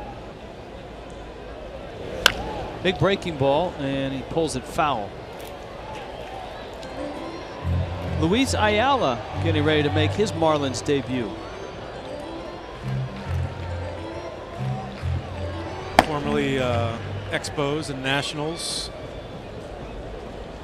Pretty nasty right-handed reliever. His ball did not go straight by any sense of the imagination. It was for a right-handed hitter to face him, you're begging to get something in the air, because back then he had a really good sinker. Kind of a sidearm delivery. Did you keep detailed notes on pitchers? Notebook like a Carlos Delgado, or was it just you refresh it every time you face a team with the scouting report? I relied a lot on video. I would go into the video room before a series especially, but definitely watched the start of that night. Saw what he did to me last time I faced him. Saw what he did at his last start out, because some pitchers, depending on what their stuff is doing at that time, they'll change their game plan. Foul ball. And then I'd run over all the relievers and find out what they've been doing lately, how they pitched to me the last time out. I was more of a visual type guy. I like to see rather than write it down. Well, now you can have on your iPod downloaded all your at-bats against certain pitchers, or just those pitchers facing whomever.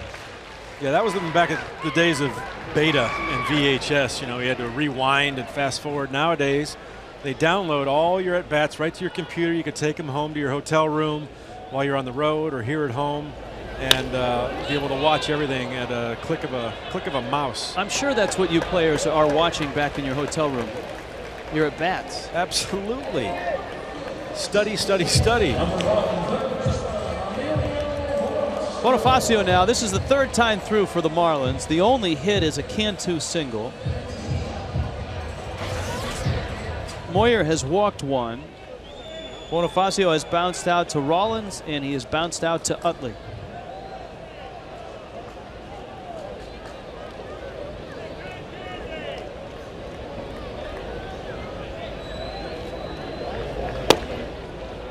That's a low strike.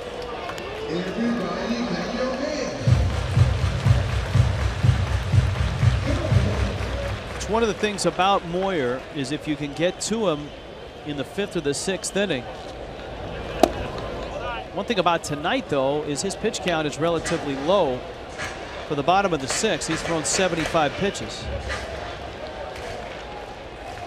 Yeah, you see those stats, and as he tires, he's not able to hit his spots like he was at the beginning of the game. And I think the hitters finally become patient and try to change their approach. Bonifacio's 0 for 3. Our Coors Light freeze cam. What shall we freeze? Yikes. Pretty good swing right there.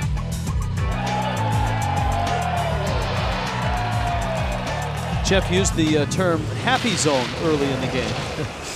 That would be the happy zone. See, I think we should get that sponsored.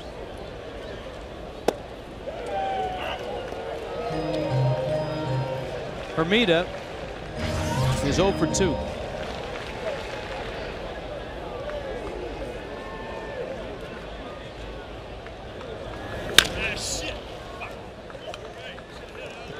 Jeremy pulled that one foul, and he and Moyer exchanging words. Did you hear that? Yes, I did.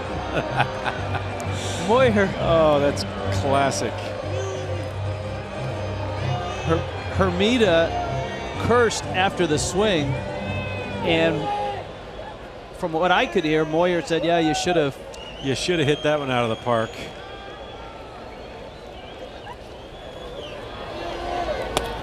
Breaking ball's outside. He said, I know.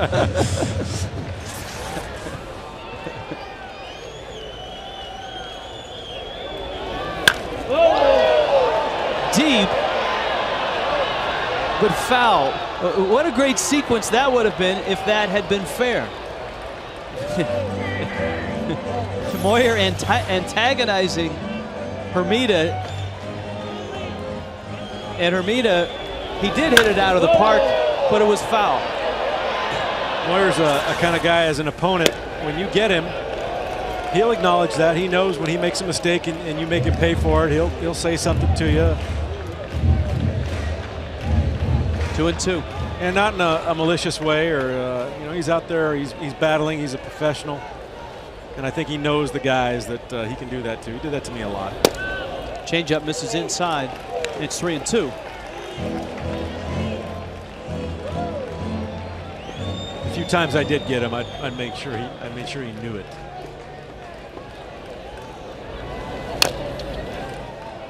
Jeremy fouls it at the plate. Well, for the Fish, it would bode them well to at least put a dent in Moyer before the later innings, or extend him at the very least. They did that in the 5th, but he's retired the first 2 here in the 6th. And you know, his pitch count is starting to get up there a little bit. 83 right now.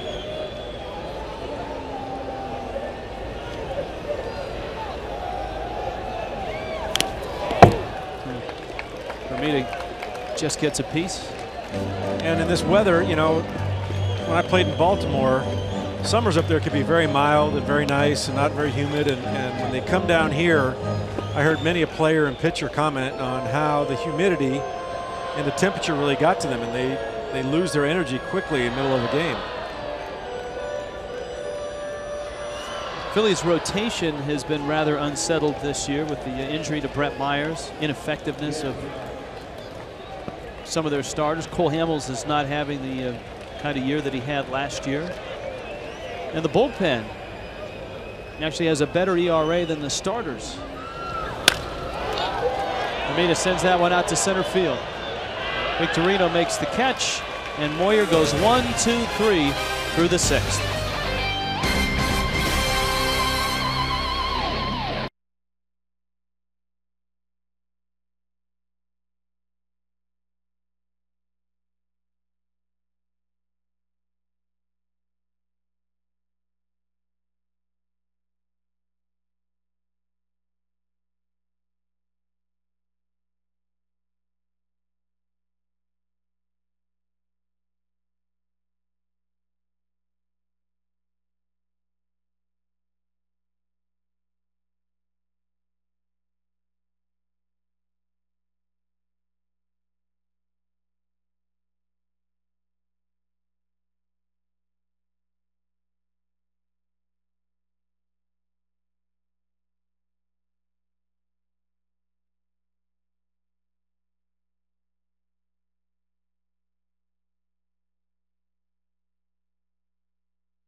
Phillies with 3 homers and 4 runs, a 4-0 lead. Time now for our Land Rover Extraordinary Player. As long as we're talking All-Stars, let's go back to Jeff Conine's All-Star memory. Ballpark in Arlington, and this would be a home run and the MVP of the All-Star game. How about that? Wow. Gives me chills watching that again.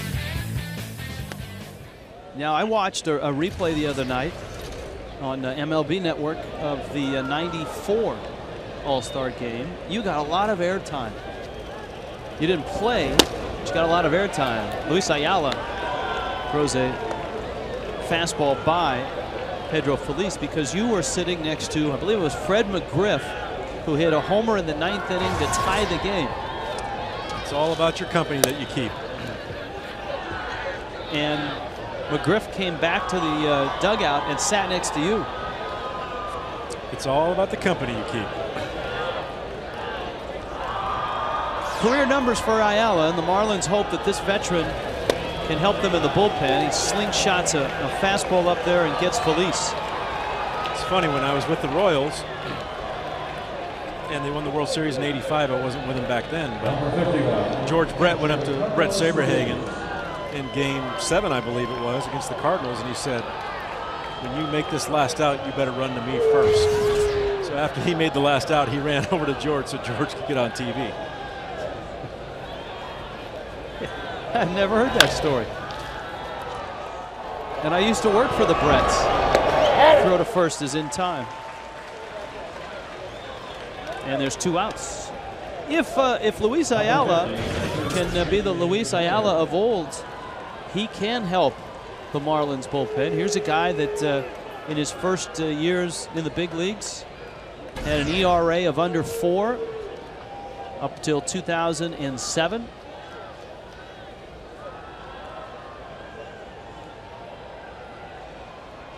Spent this year in Minnesota, kind of a long relief role. He'd been used to being a setup guy. Has pitched with Washington and the Mets. And you can see, you know, with his velocity is very good at 91, 92 miles an hour. Chan Ho Park warming up there in the bullpen. And that sidearm delivery, very short arm, very tough to pick up. He's got good movement. Be a great guy to come in, especially in a double play type situation when you need a couple outs. Lots of ground balls. Jamie Moyer as a base hit. And doesn't it always work out this way? Not only does he stick it in the Marlins' ear on the mound, but he usually throws in a flare or two. Last time he was here, he got hit by a pitch and walked also to throw in with a hit.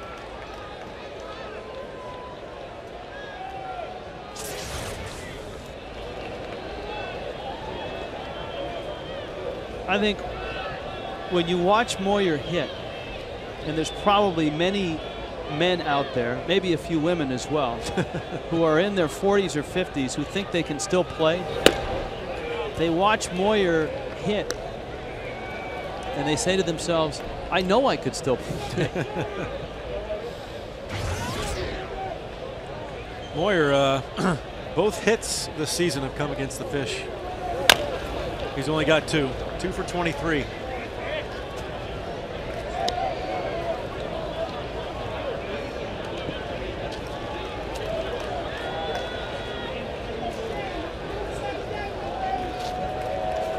One ball, 1 strike, 2 outs. Rollins is 1 for 3. Chris Volstad went the first 6.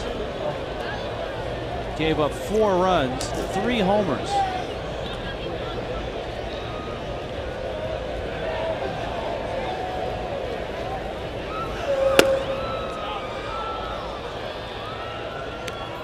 Another addition to the Marlins pen, Brendan Donnelly, a recent acquisition that when he was with the Angels was one of the best setup men in the American League. I faced him when I was with the Orioles, and really good stuff.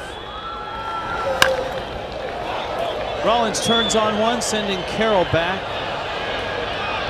And Ayala's first inning as a Fish is a good one. 7th inning stretch, all Phillies tonight.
take it through us, please. Chris Volstad, unfortunately tonight, elevates 3 pitches. One there to Raul Ibanez, another to Raul Ibanez, misses his spot, supposed to be down and in. Howard's 200th home run, fastest games-wise to 200 home runs in history.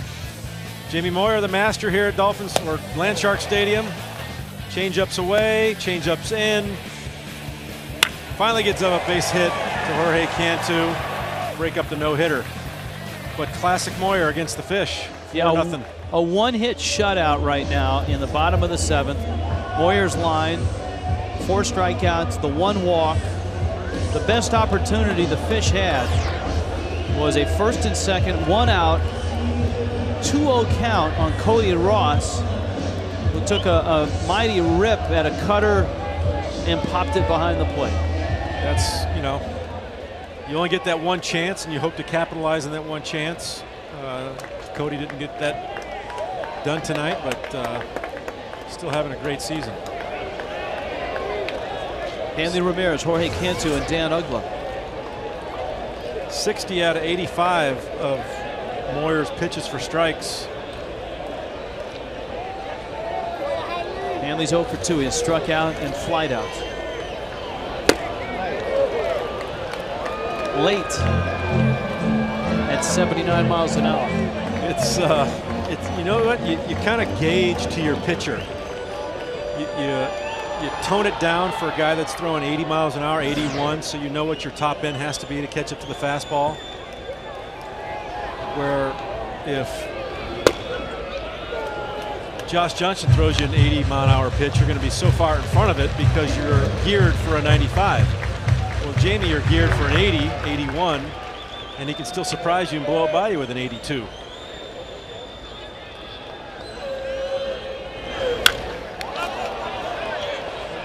High pop, and it's Howard. And so Hanley is 0 for 3 against Moyer. Groundbreaking on Saturday. History in the making. 10 a.m. Be there. Orange Bowl site. First 1,000 fans get a limited edition groundbreaking pin.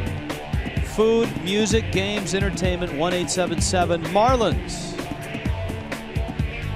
That will be something. Saturday morning, 10 a.m. I can't wait. Can't wait to get to a new building. Get your new hard hat and get down there. See, like Frank. Look at that. I'm ready. He looks like Bob the Builder. Just hand me a shovel. I'll move some earth for you. We got one with your name on it. I'm ready, man. I'm telling you. 1-1 to Cantu.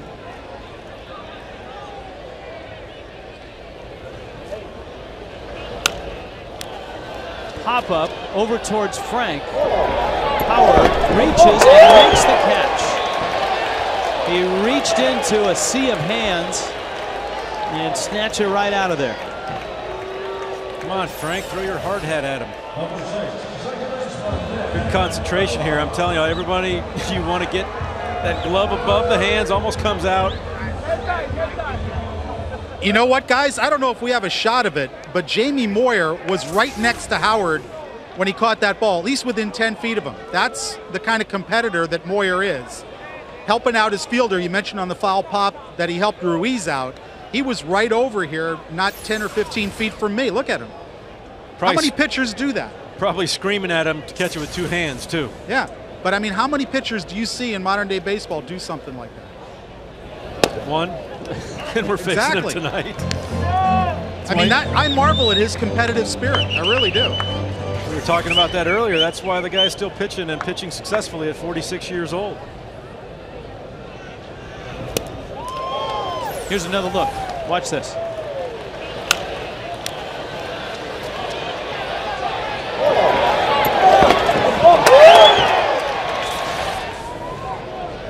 Oh, and 2.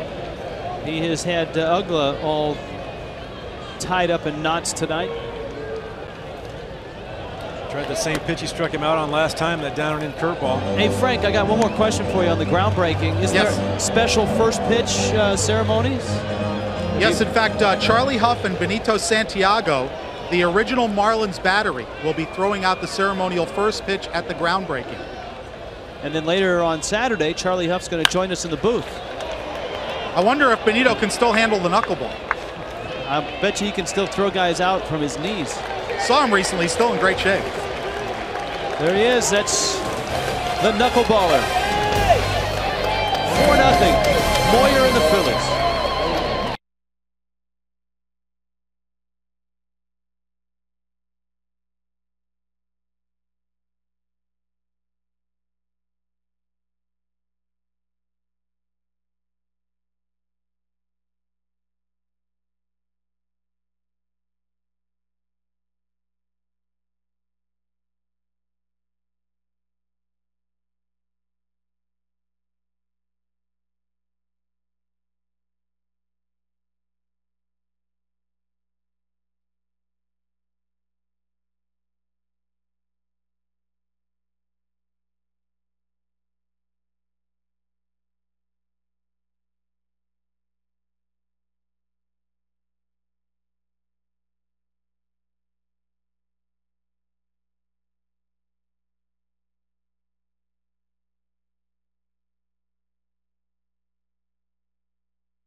Time now for the Stay in the Game hold of the day, brought to you by Just for Men Hair Color.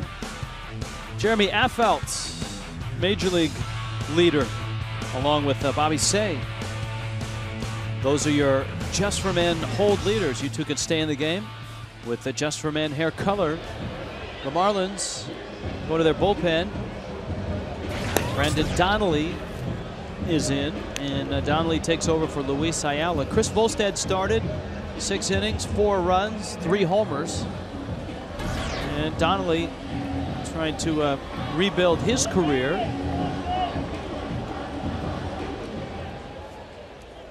So far, the Marlins like what they have seen.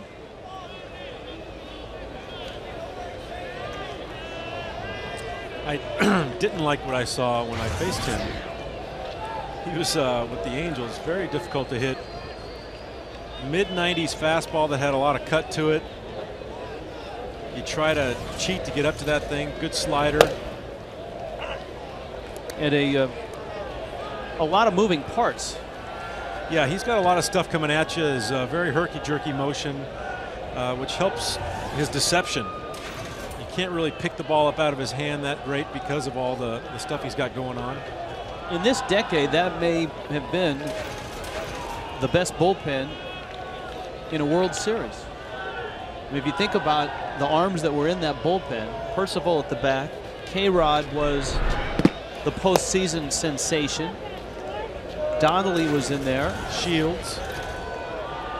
Scott Shields. I think Schoenweiss was there as well. Schoenweiss. I mean, you know, you're talking about a bullpen that basically. That one towards the bullpen. Kevin Gregg would be an addition to that pen after the World Championship season.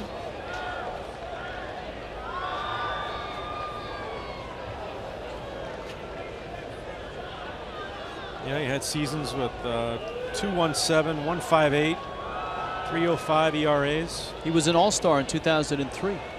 And you don't see that very often from a middle reliever.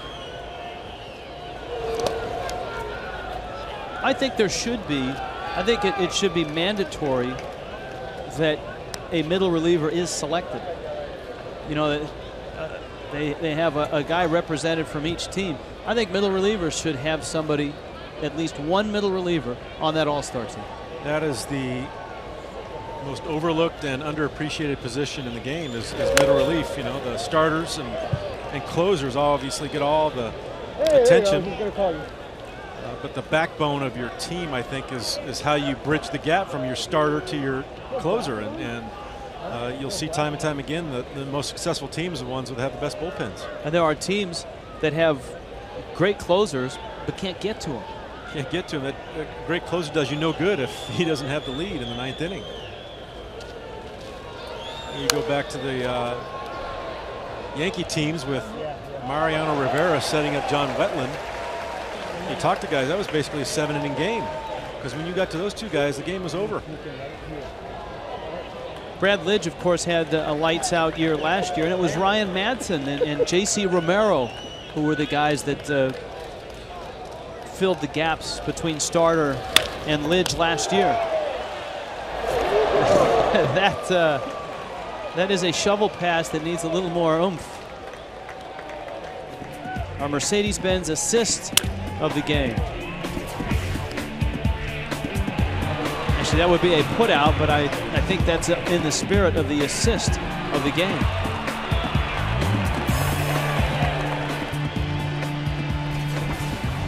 I think anything that assists in and out qualifies under the new assist rule. I agree. And that's, I think Brett Carroll kind of designed that play when he slid like that. If he were to keep running, which he could have caught that ball on the run, but his momentum would have taken him away from where he was trying to throw the ball, and he would not be able to get into a good position to throw. So he slides, pops up, and he's in a good throwing position as soon as he comes up. As well, he might have fallen if he leans and makes the catch. Exactly. You fall over, the guy scores. Saves a run right there.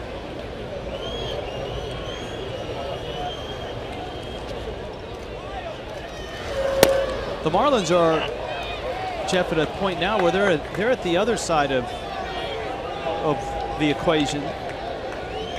Freddie has a bunch of really good setup guys right now. I mean, if Donnelly is what he is and what the Marlins have seen, if Ayala can pitch well, he joins a Kiko Calero, Leo Nunez,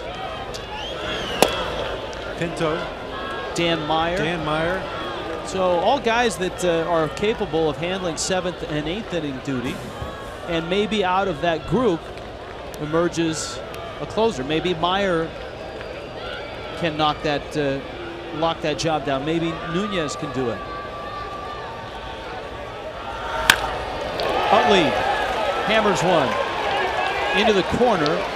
Carroll digs it out, and Chase Utley's got himself a 1-out double. That would be our checkers double of the game. And you know, you get those guys that get the opportunity and take hold of it. See another mistake right down the middle there. Chase doesn't miss too many of those. But you get that reliever that actually gets a chance. You know, you've got your designated closer, and they usually, when they're designated that closer, you stick with them through thick or thin, unless they really have an injury or a horrible season. But when you get a guy that comes in and because of an injury and takes a hold of that and has the attitude to close out games, you know, it's you look back at Guillermo Mota was our closer in 04. He gets hurt early in the season. Todd Jones comes in and fills in for him and has one of the best closer seasons you've ever seen. And then he closes again for the next 3-4 years for us and the Detroit Tigers. Ryan Howard, a milestone homer, number 200 back in the 6th inning.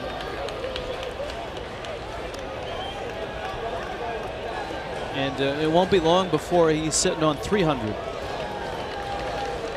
Howard last year hit 48 home runs. Is that good? He has averaged 53 homers his last 3 years. Is that good? Yeah. That'll win you an MVP. It'll get you on the All-Star team. Rookie of the Year. Yeah. World Series ring, all that. Walking Mr. Howard to get to Mr. Ibanez. Well, whether, I guess, pick your poison. Well, I don't know. I mean, you got a guy hitting 260 versus a guy hitting 330. and Howard's probably easier to strike out than Ibanez.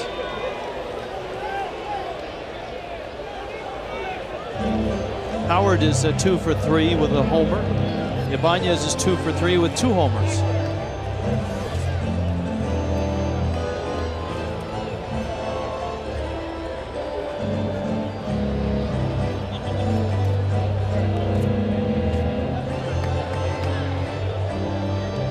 The Marlins have been Moyered again tonight. 7 innings of 1-hit shutout ball from Jamie Moyer. 3 home runs. See, in this heat and humidity, Donnelly has to pull out the glasses cleaner to get the moisture and water off of his specs.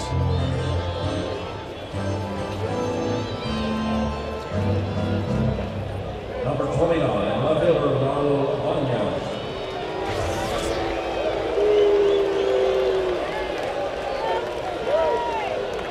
See those numbers there at the bottom. That's missing. How many games did he miss? Almost 3 weeks worth? At least, I believe he went on the disabled list on the 18th of June.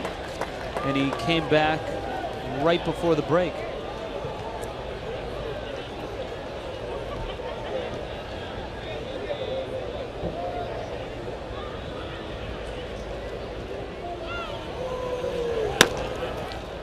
I know Albert Pujols is everybody's MVP, but certainly Raul Ibanez deserves to be in the others receiving recognition category, along with a Hanley Ramirez. Well, I think without getting hurt and what he did the first 2 months for the Phillies, as bad as their pitching was, Ryan Howard got off to a slow start. You know, you talk about most valuable, I think, and that term gets thrown around, you know, toward the end of the season. You think about who's most valuable to their team. A lot of times it goes to the guy that just has the best numbers. When you truly look at a guy that was most valuable to their team, I don't think the Phillies would be anywhere right now without Raul Ibanez. Certainly wouldn't be in first place right now, I don't think. 2-2.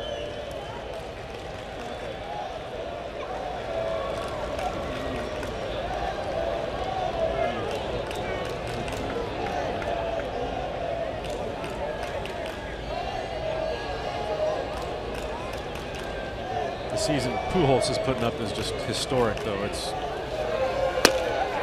got him.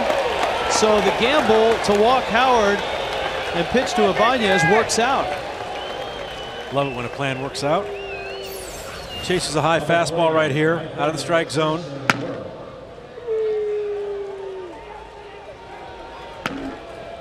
I like these slow motion sound effects too. That's very nice. I can use my little instrument here, you know, for like glove popping.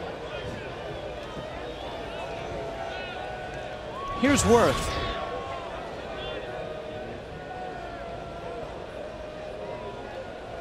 Volstad punched him out 3 times. And Donnelly misses inside.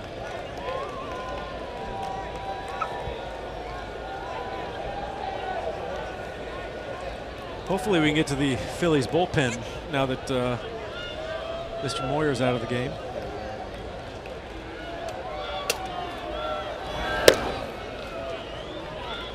Between innings, you see the Phillies pen. Between innings, Charlie Manuel went down to talk to Jamie Moyer.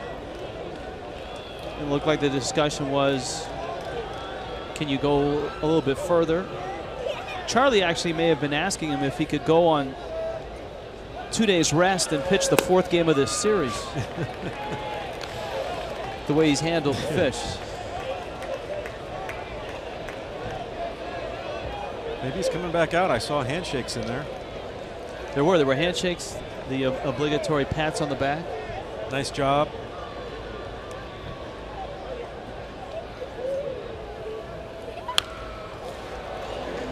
Going after a 3-0 pitch, fouls it back. Donnelly, the 3rd to work. Volstad 6 innings. Ayala and now Donnelly in the 8th.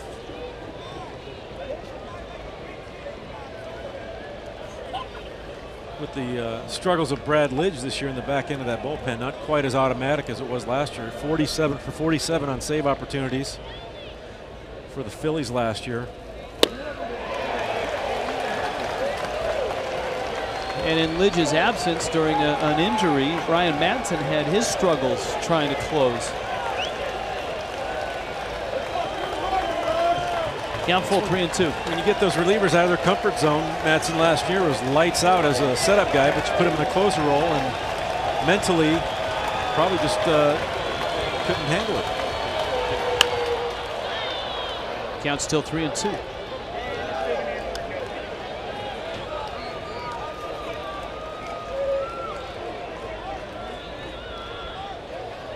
Mets and Braves 3-3 in the 7th.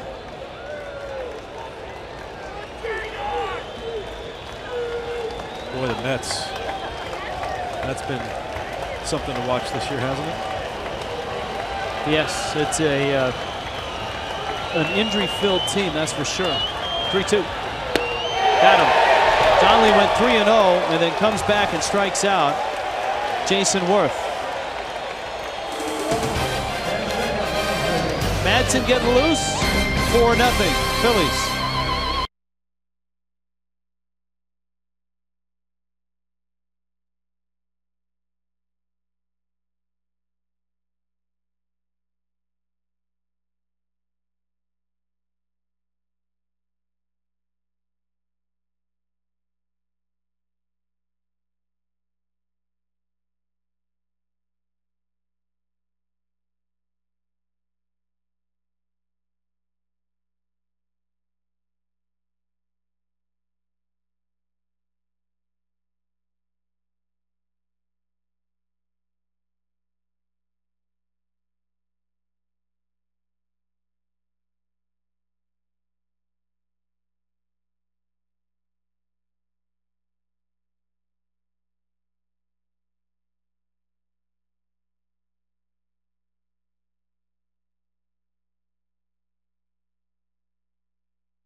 It is 4-0, Phillies on top. John Mayberry, son of the former Kansas City Royal great, is in left field as part of a double switch. Mayberry will come in, I suspect, in the 9 spot, and Ryan Madson will come out of the bullpen. So Moyer goes 7 one-hit shutout innings. That's impressive stuff. And here is Madson, who was an outstanding 8th inning guy last year on the way to the World Championship. He was brilliant in the postseason as well. Chris Coghlan will pinch hit, and he hits for Paulino. Big John Mayberry, my first hitting coach when I first got called up to Kansas City. Really? Yeah.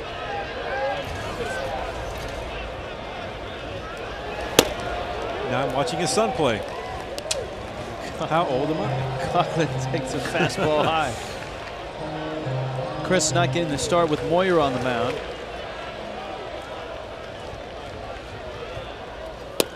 And Madson misses up and in with that fastball. Madson, Phillies liked his setup stuff so much that they signed him through 2011.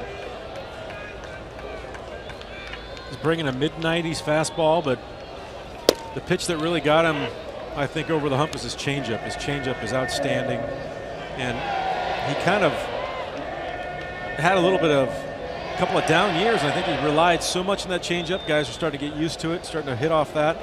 When you throw 95 miles an hour, I mean, that's your pitch. That's where you gotta stay for a while, and that makes that changeup that much more effective. And as we saw with Moyer tonight, an aggressive young team like the Marlins can struggle with that pitch. Kiko Calero in the Florida bullpen, and it holds true with Madsen as well. 16 straight scoreless appearances against the Marlins over a course of or a span rather of 17 1/3 innings.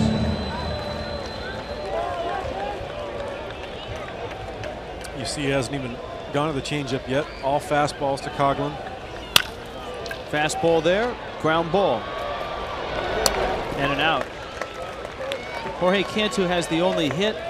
This is Frank Fort's 5th hit. Frank?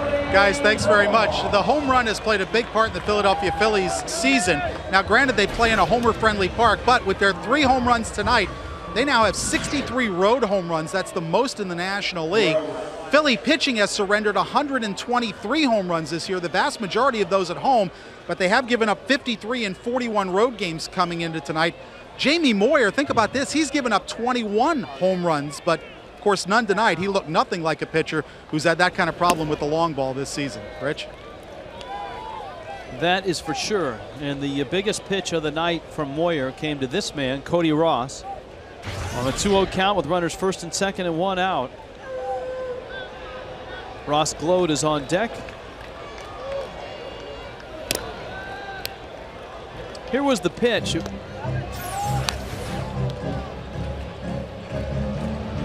And Ross hit it straight up. Just a little cutter, middle of the plate. It was a 3-0 game at that point. I think Cody had one thing on his mind. Tying it up. 2-1.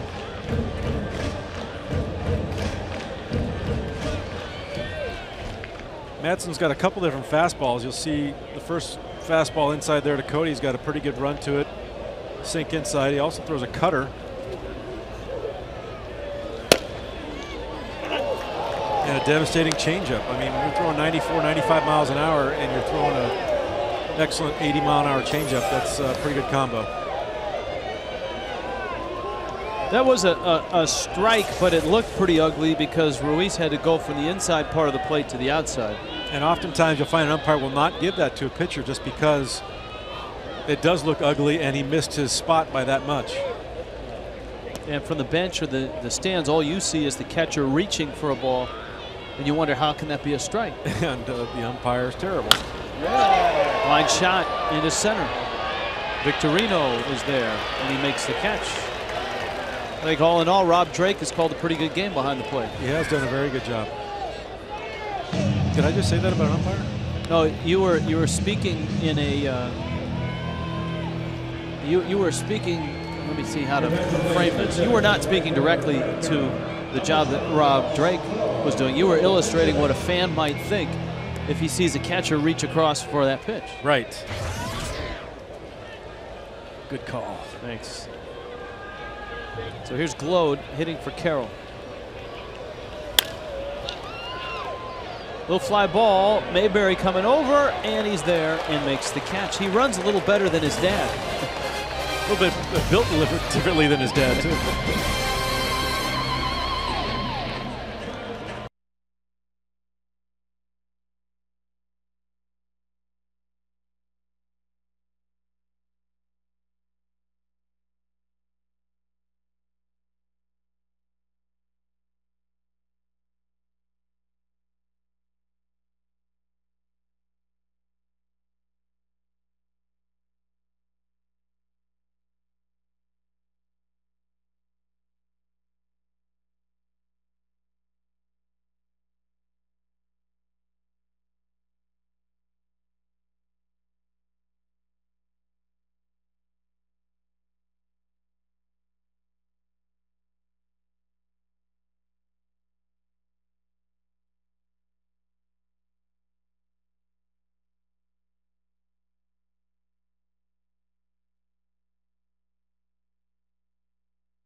Frustrating night for the Fish. 4-0 Phillies on top. 9th inning arrives. Chris Coughlin stays in the game. He's in left. He hit for Brett Carroll, who was in right, so Hermida moves to right. And John Baker takes over for Ronnie Paulino.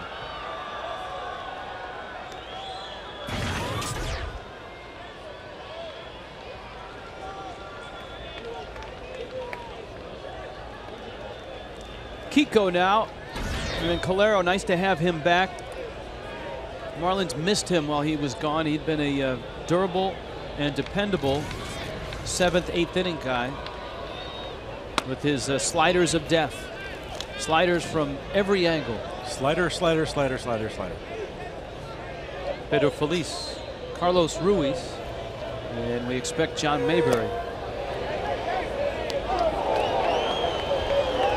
Wow, no swing on that. And it's 2-0 on the appeal down to first. It's close. That's close. That's one that goes either way. I'm saying Pedro Feliz gets the Mariano Rivera look-alike first place contest. What do you think? As long as he doesn't throw cutters to first. Line to right, and a base hit. So Feliz greets Calero.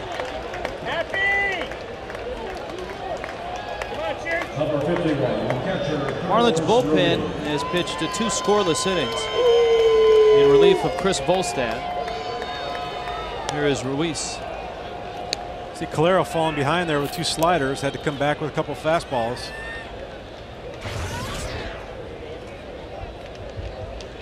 Loves that slider, will throw it any count, anytime. That's his bread and butter pitch. Before he went out with the injury, leading the league in appearances, wasn't he? Yes. Coming off of shoulder issues.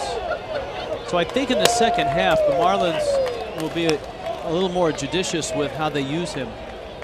There's Romero.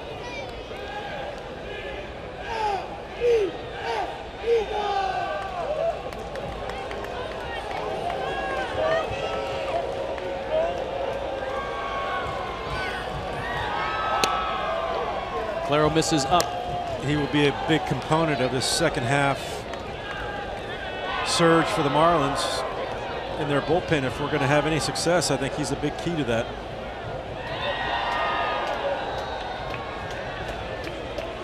Guy who has logged quality time with the Cardinals and the A's.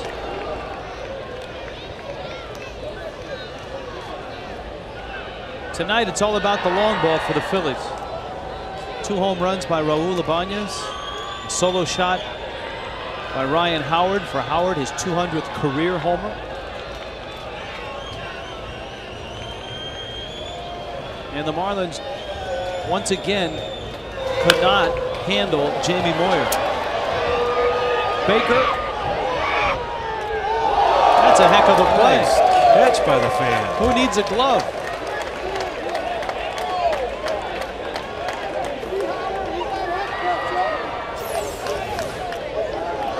Now, when you were in Baltimore, was Rex Barney the PA announcer? Didn't he, the guy that used to say, "Give that fan a contract"? I don't remember that. You guys owe a beer. They're going to give him a beer instead of a contract. Did you hear that?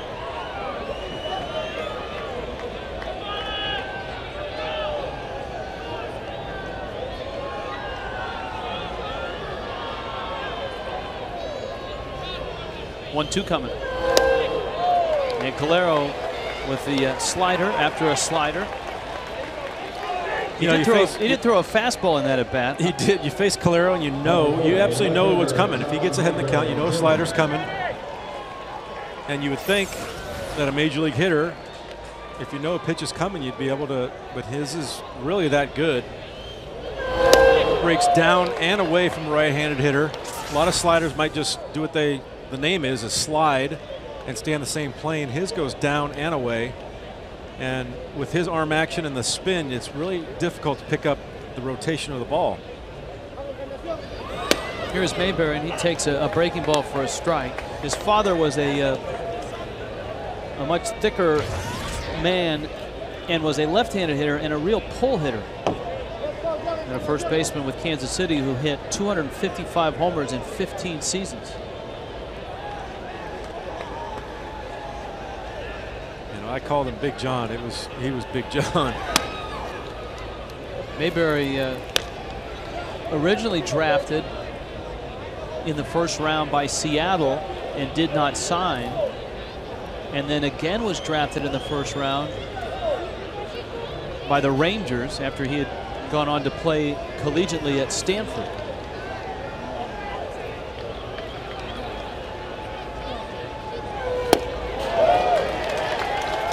"6'6". It's a tall man.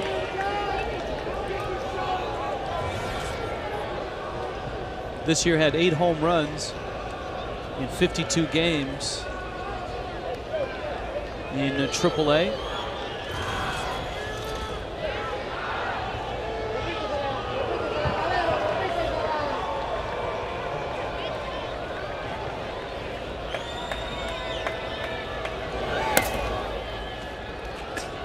Calero misses away. Not really looking like the game we wanted to after the break here. Phillies coming to town, big series, exciting. Well, and the guy that can take all the adrenaline that you have and use it to his advantage was on the hill. And I think he knew it.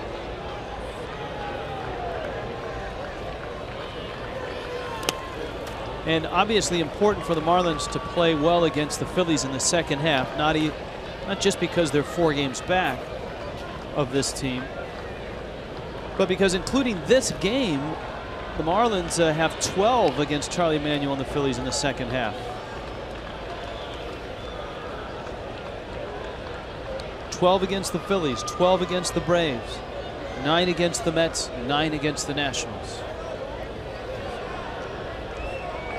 Braves have a 4-3 lead over the Mets in the 7th.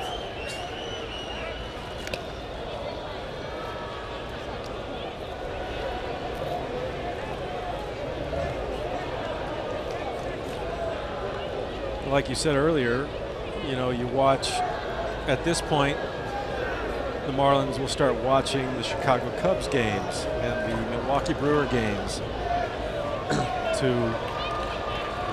You know, that wild card race is going to be very important here coming up in August. Did the microphone survive that? I don't know if my ears did. Yeah, the Giants are the wild card leader right now. It's still alive. It's still working. The Giants, talk about a one-sided team right now. They came in here with very paltry offensive numbers, but their pitching has been absolutely outstanding. Well, the Giants have shown an ability to score runs when they need it.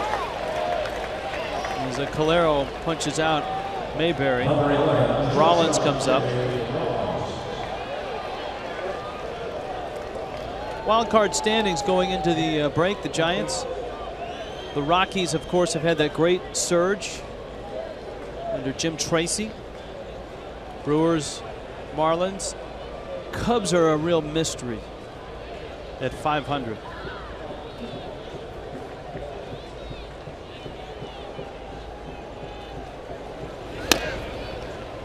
They say, oh, they'll come around, you know, they'll get it going, but you know, we've played, you know, people think about the All-Star break and it's the halfway point. It's really not.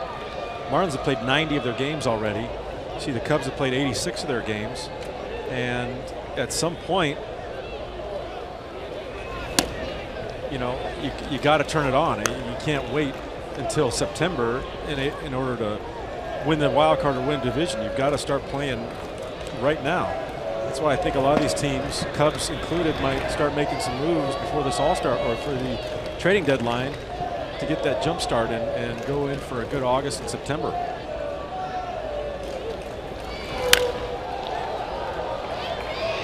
Towards the line, Coghlan is there, and he makes the catch. 3 scoreless innings by the bullpen, but the Fish are down to their last 3 outs.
Three of those 10 Philly hits, home runs. The Marlins' only hit in this ball game against Jamie Moyer in the 5th inning. Jorge Cantu to left field, and there was much rejoicing. One of the few mistakes he made all night. Or Toyota trend. And normally when Cantu hits at home, the Marlins have won. There you go. Overall, he's a .307 hitter in this ballpark. But he's got the only hit, and now the second reliever to come out of the Phillies pen is J.C. Romero. He was terrific last year in the postseason. And of course, he didn't start the season this year on the roster. He was suspended 50 games for testing positive for a performance-enhancing drug. John Baker, who came into the double switch, leads it off. And Romero grooves into strike. Now Lidge is up and getting ready. And it may be for a couple reasons. Number one, in case Romero stumbles, but as well, guys have just had 3 days off, and a closer especially, to stay sharp, needs to throw. Yeah, especially one that's been struggling a little bit like Brad Lidge. He has been throwing better lately. They probably want to continue that trend and get him in, throw some strikes in a game that isn't very crucial or a lot of pressure. See a horrible ERA of 7.31 for a guy that was 47 for 47 last year. 2-1 to Bake. It's great to give everybody a day off. So 3 days off or 4 days off for some teams in the All-Star break you think would be even better. But for pitchers and relievers especially, it could be a bit of an issue. It gives your arm a chance to rest, but for closers or guys that are one-inning guys like Romero, sometimes they're not quite sure what they're going to feel like when they get back. Will they be too strong? Well, even as a player, when I took the All-Star break and didn't do anything, when I came back, it took me a few days to get my arm back in a slot or a groove or strength-wise that I felt comfortable. I think you have to magnify that as a pitcher. They're 100% all out every throw they're making. A little bit off, and that translates into balls instead of strikes.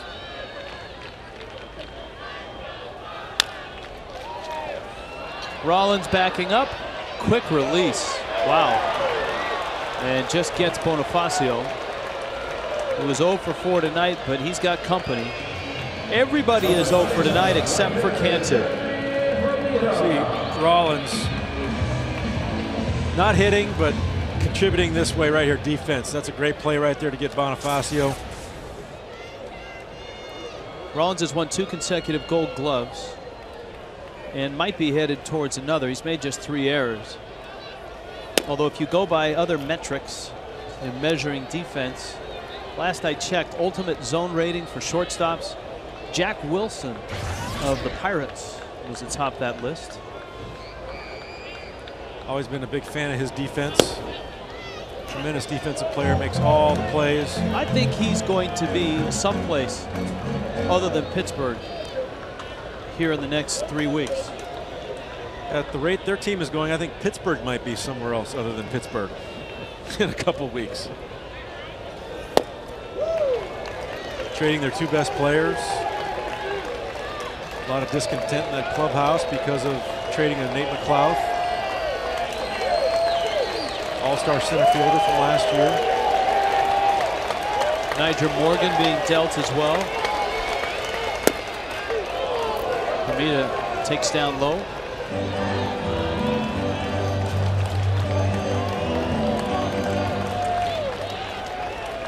Two and 2. Romero trying to finish it.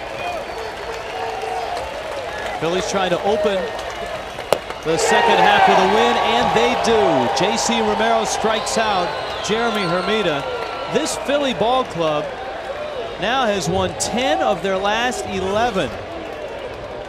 They're 11 games over and 5 games up.